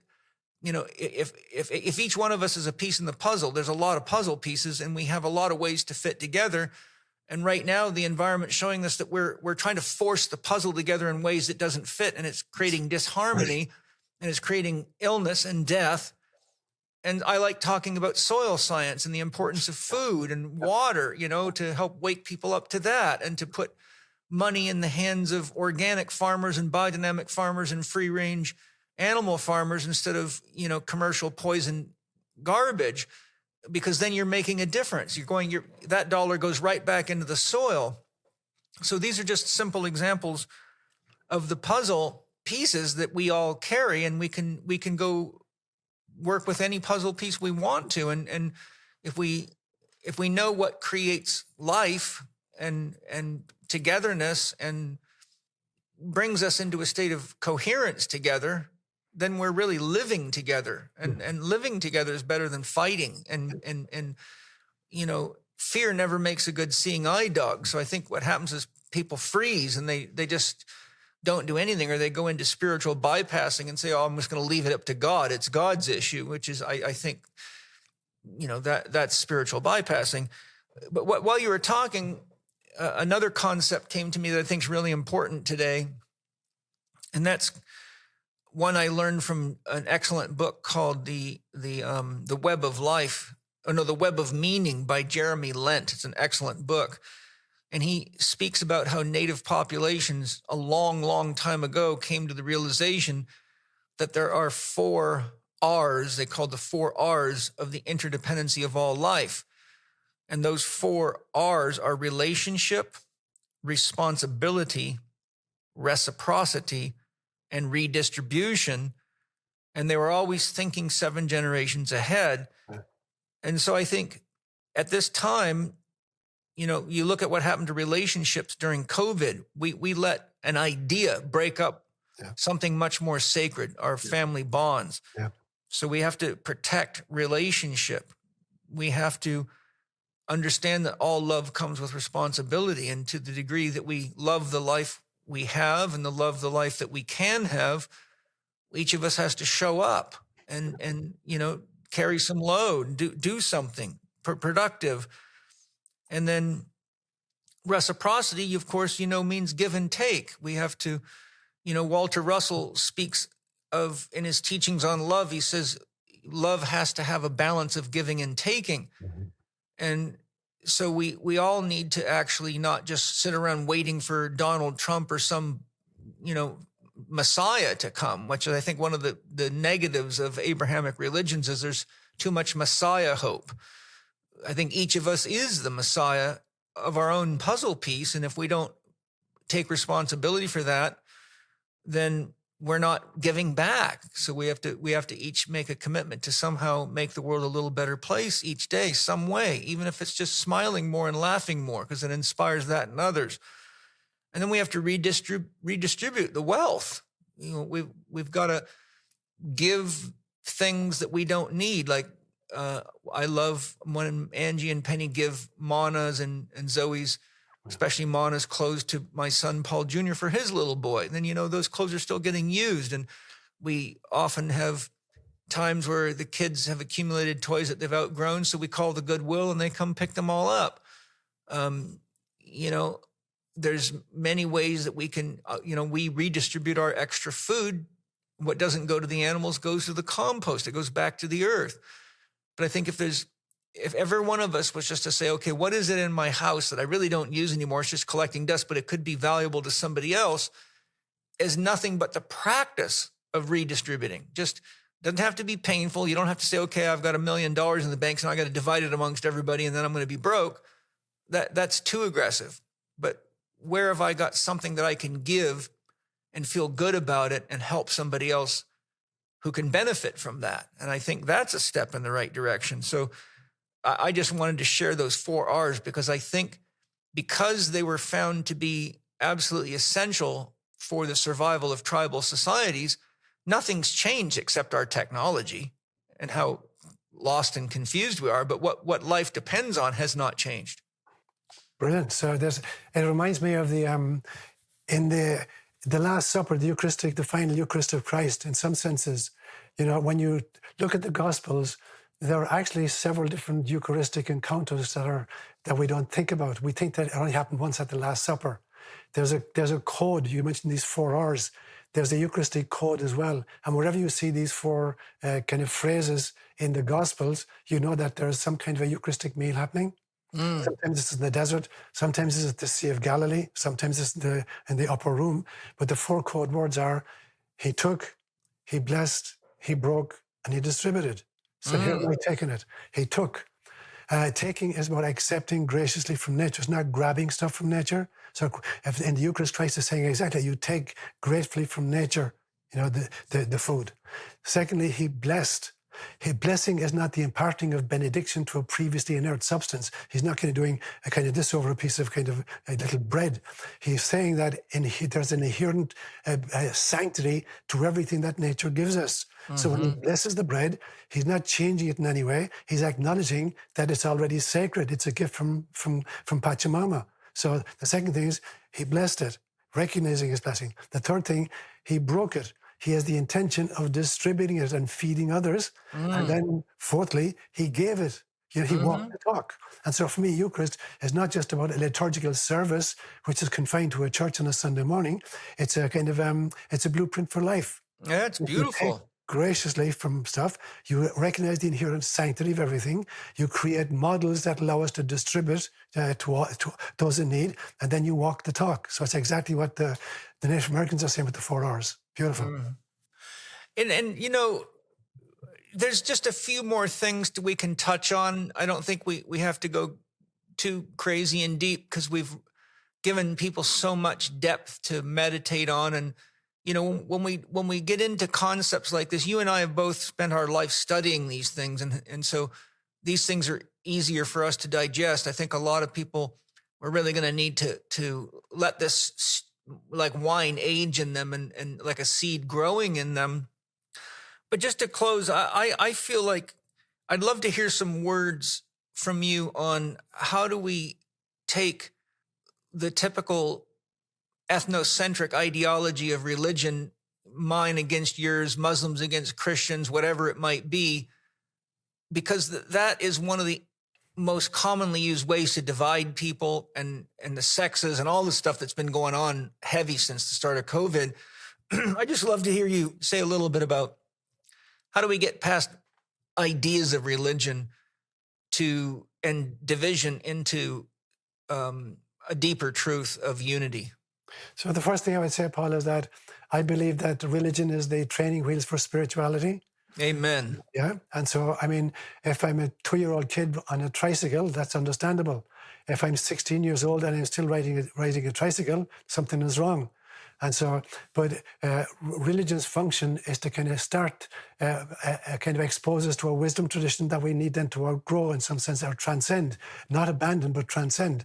So I look, for instance, that there's 2 great stories in the life of Jesus you find in Luke's Gospel, where at the age of 8 days old, the infant Jesus is brought to the temple to be presented.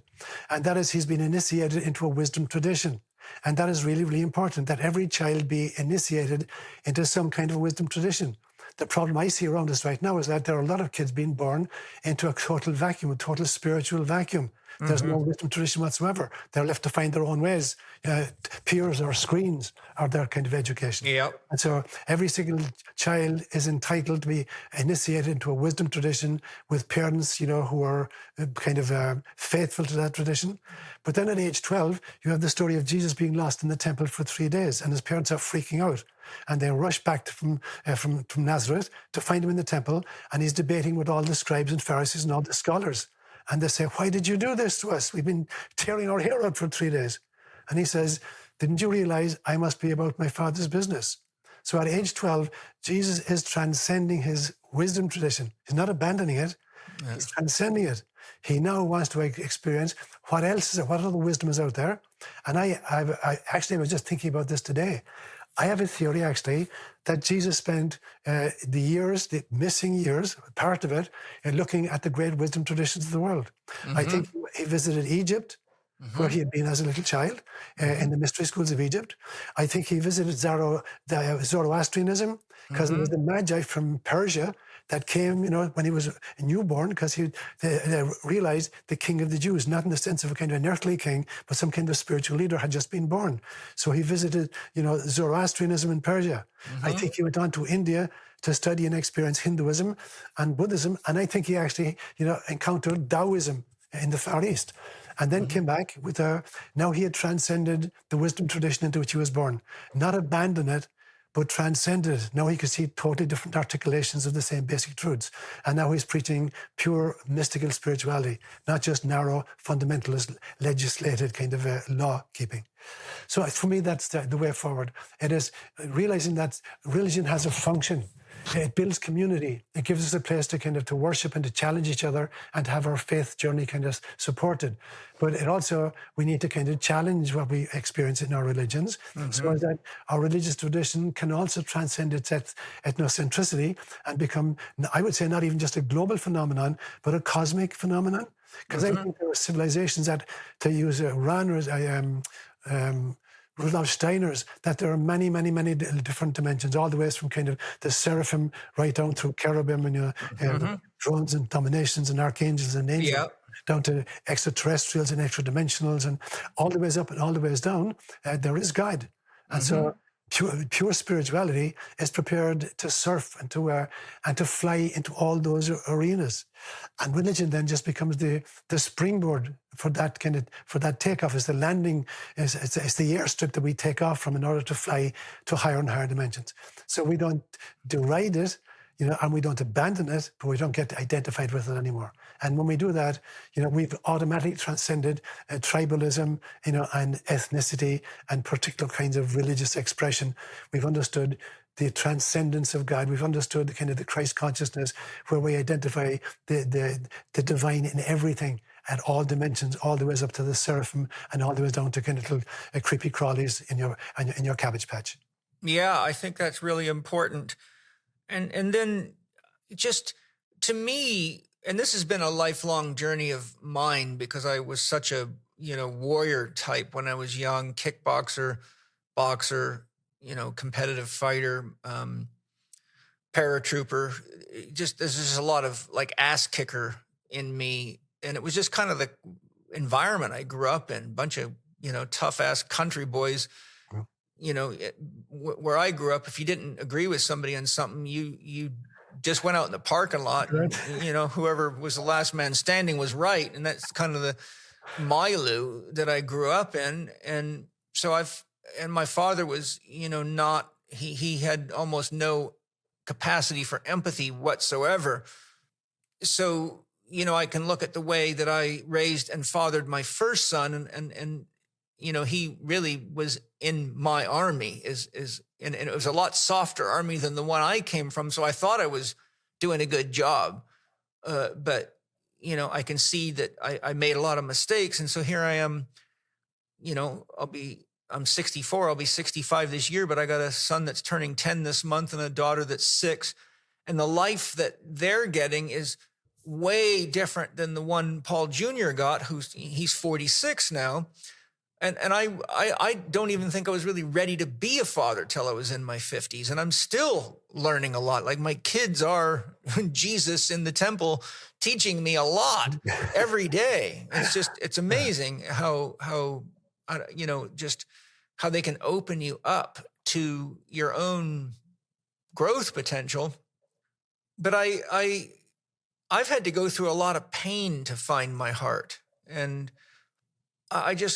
one of the things I try to do for my students, my patients, my clients is help them realize you can get there by just simply realizing that love is more powerful of a healing force, of a bonding force, of a force of conscious evolution and spiritual evolution than anything else there is. And if you're having a hard time doing it, then don't worry about reading scriptures or trying to go to church on Sunday and put money in the hat.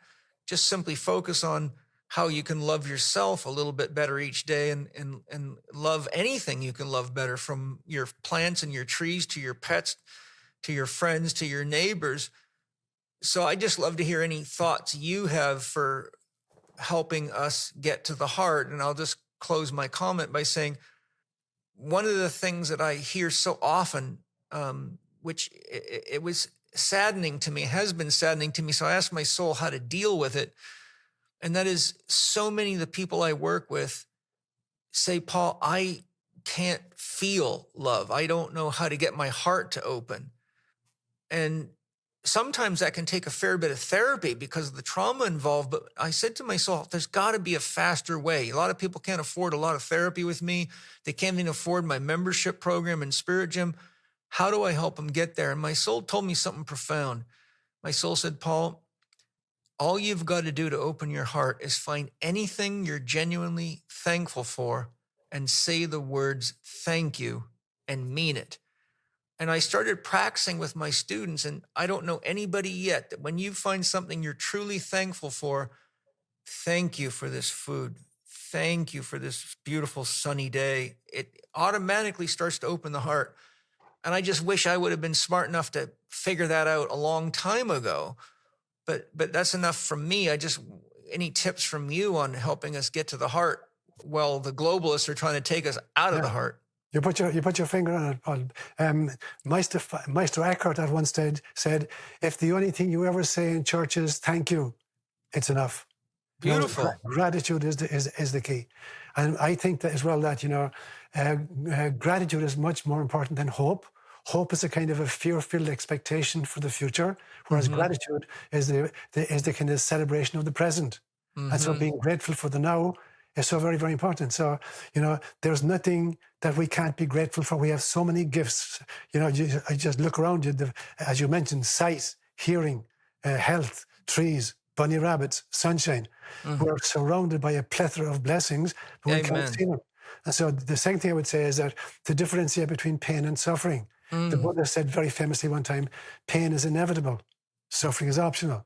So for me, pain is the price of incarnation. We volunteered to be three-dimensional beings, knowing, what it's like to live under gravity, with the volcanoes and hurricanes and other human beings. We volunteered for it. So pain is inevitable. But suffering is optional. Suffering is the interpretation of the pain. It's the stories we make up about the experiences we're having. And that's where the problem lies, not in the pain, but in the suffering. When you volunteered to be a paratrooper, right? You know what you were signing up for. Yep. I sure did. Say, oh, no, I'm going to hurt my foot if I jump out of the plane. I'm not going to do it. What kind of a paratrooper are you? You're the kind that gets kicked right up the ass by the jump master, and you go, oh, my God, here it is. And rightly so, because you volunteered to be a paratrooper. So we all volunteered in some senses to be paratroopers on planet Earth. And so we said, yeah, that's the kind of pain and training I need to go through. But no, I've changed my mind. I forget that I volunteered. And now I'm focused on the interpretation, which is, woe is me. Nobody ever suffered like I'm suffering. Nobody loves me anymore. Nobody understands me anymore. And so we create this entire made-up story, and we believe it's true. That's the victim archetype. The victim archetype, yeah. So turning victimhood into gratitude for the real gifts I have right now. For me, that's the simplest therapy I know. And you don't have to pay anybody anything for it.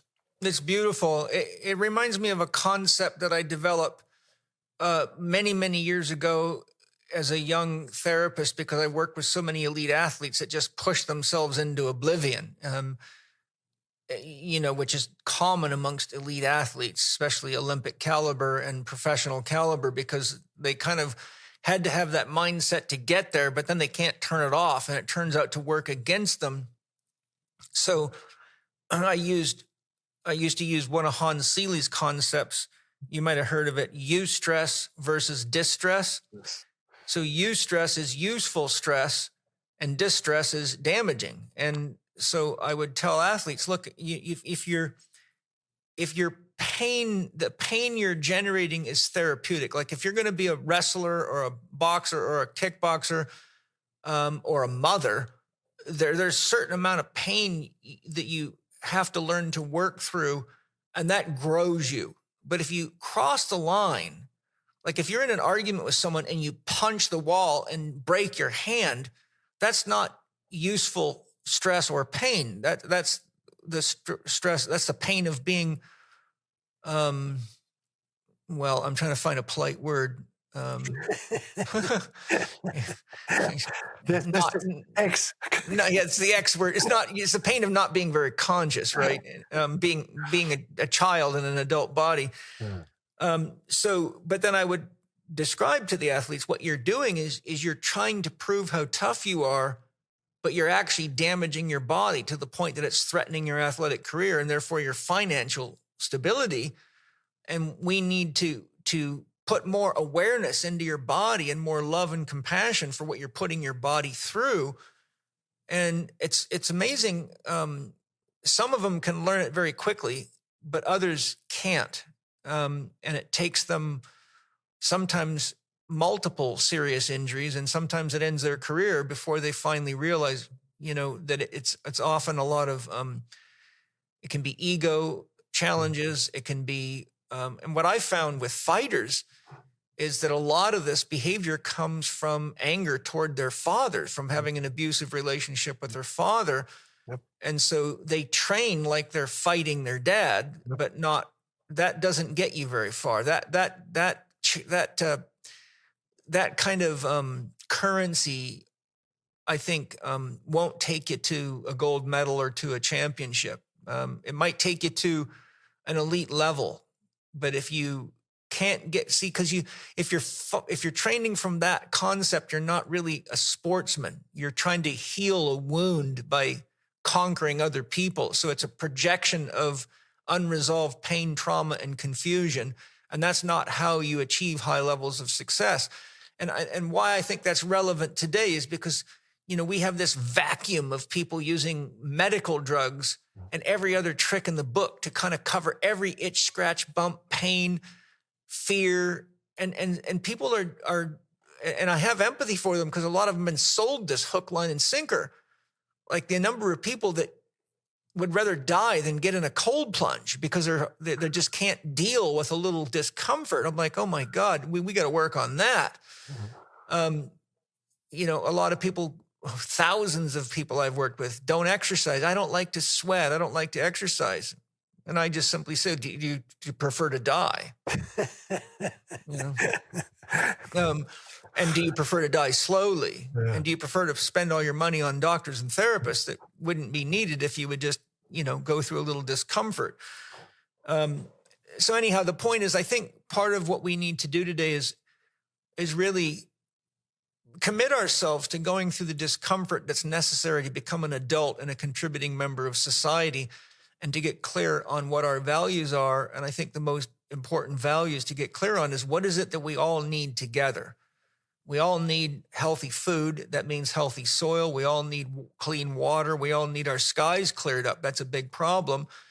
And we all, we need the sun, and we got Ahrimanic beings blocking it and making excuses about all kinds of, but you see, it doesn't matter what religion you are. It doesn't matter what your trauma is. No food, no water, no breath, no air, no life.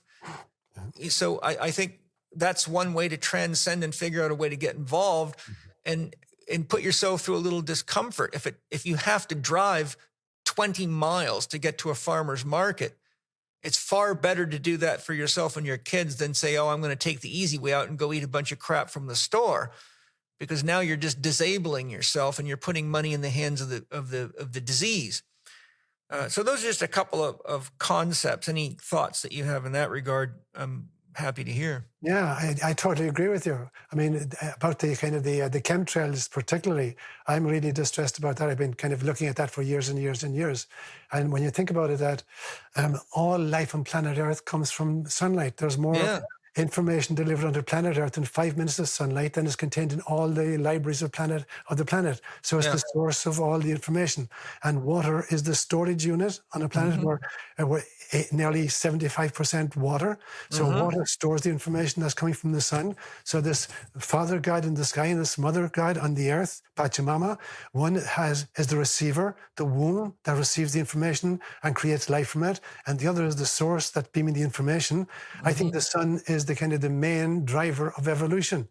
And you stop sunlight, you're impeding the entire process of life on planet Earth. So, Yeah. Marine life suffers first. Nothing can grow there. Then flora suffers. Then fauna suffers. Then human suffers. And so, if you could think of a scheme where you could most quickly and most deadly destroy the human civilization, it would be to cut them off from sunlight and clean water. Yeah. That would be the end of the story. And food. And food. That's it. When I was a paratrooper, the first thing they taught us in battlefield strategy, the first thing you do to win a war is you knock out their communications and you block their food supply, and the rest of it's downhill. Yeah. That's the first thing they did during COVID. This is what censorship is. Yeah. And then they made everything healthy illegal. So there's an example of a puzzle piece. If like I love Sayer G in Green Med Info. He's always saying, this is what you can do with blueberries. This is what you can do with pomegranates. This is what you can do with dates. This is what you can do with honey. And so once we start realizing that the real medicine is the stuff that comes from the real farms, we got to start protecting farmers. We got to start, investing in these resources, and we've got to say no to anything that gets in the way. So, and you and I could go on for a long time on all these things. And I have talked about this in countless podcasts, but I think sometimes I know in times in my life, I had to hear things several times before I finally said, okay, it's time to do something about it. Lip service isn't getting us there. And I think, we're way past lip service at this point. We've all got to do our part.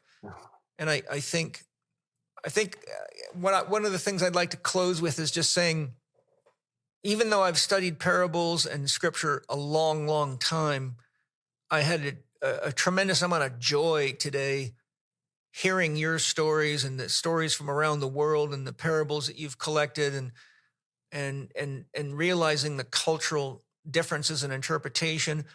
And I think one of the things that you brought to the table today, without stating it obviously, is, right now when there's so much polarization of races and colors and kicking people out of the country. I'm fine with getting rid of criminals, but I'm not fine with getting rid of people.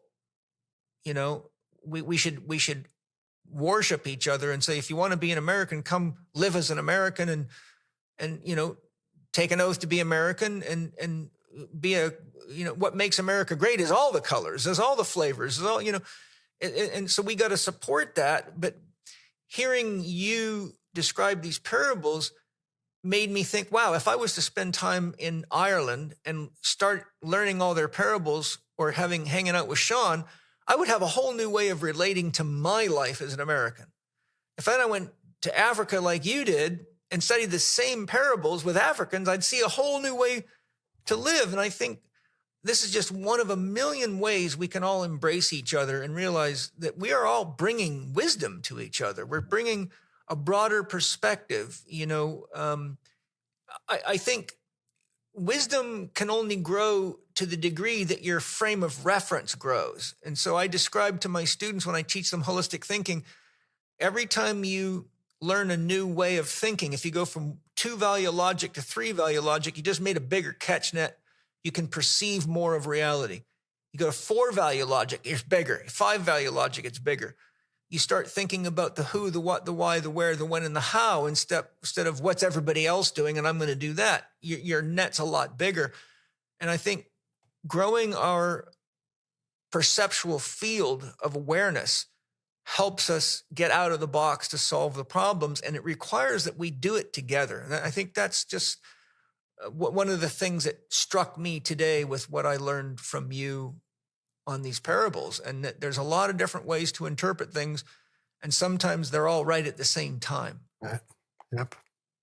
So Very well thank put, you. Paul. Very well put, my brother. I have an infinite depth of gratitude for you and everything you're doing, and I would encourage all of you to go. It's spiritsinSpacesuits.com. Yes. Yeah. Because you give, you call them homilies. What is the meaning of the word homily? Homily is just a kind of, it would have been called a sermon. Okay. For you. Yeah. Yeah. I mean, I know you've used the word, and I made the dot connect, but I didn't know the actual meaning. I call my meetings sanghas, which is Buddha, Yes. was it Sangha? Dharma. There's a third one in Buddhism. Buddham Saranam Gacchami, Dharmam Saranam Gacchami, Sangam Saranam Gacchami.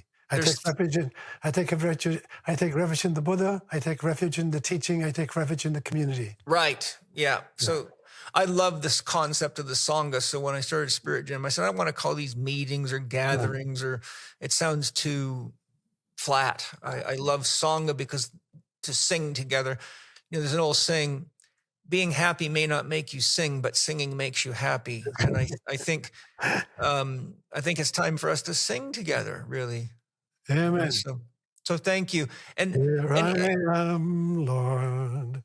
It is I, Lord. I had heard you speaking in the night. I have come, Lord, since you called me. I am holding Gaia in my heart. Oh, baby. So people that, do they have to join a membership to get to your homilies, or how does it work? No, they're on my website, all for free. That's awesome. And every podcast you've ever done is a sample of his homilies, because I've engaged some of them. Sean's shared with me, and they're just like this. So Sean's put a lot of wisdom out for everybody, and I couldn't encourage you more to get more of it. We need it. So thank you. And thanks to all of you guys for listening. Hope you enjoyed the podcast. Hope you feel it's an important one to share with everybody that you feel could benefit from this. And thank you to my sponsors for all your love and support. And thanks to all of you for anything you get from the sponsors, because it supports the sponsors who support people that provide organic products and biodynamic products and take care of the earth, and it supports the podcast. And that is a circle of love. That's how we do it. And I'm grateful that we get the chance to hang out together every week, and I'll have something amazing for you on my next podcast. And I'm already planning my next podcast with Sean. We're going to have a very interesting conversation. I'll let it be a surprise for you, but I'll tell you it has something to do with Jesus again. And me and Sean are going to get into the thick of it, and I'm going to surely get my mind blown. That's why I want to do it. And so lots of love. Aho, Great Spirit. We are safe. We are home. We are whole. Thank you, Sean. Namaste, my brother. Aho. Thank you for listening to Spirit Gym with Paul Chek and today's guest, Sean O'Lear.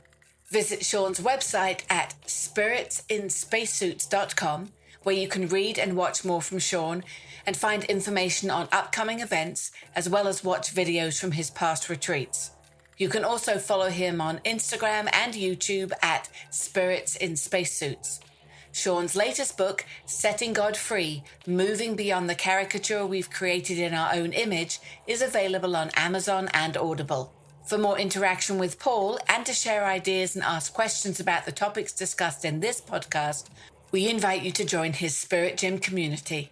You can participate in live Q&A sessions, access the members forum within the Spirit Gym community, chat with other members, attend weekly virtual meetups with Paul, and study his comprehensive Master Key online program. Explore the options and subscribe today by going to myspiritgym.com. And finally, if you enjoyed today's episode, please subscribe to the show on the podcast platform of your choice. This podcast is available on Spotify, Apple Podcast, Amazon Music, Audible, and YouTube.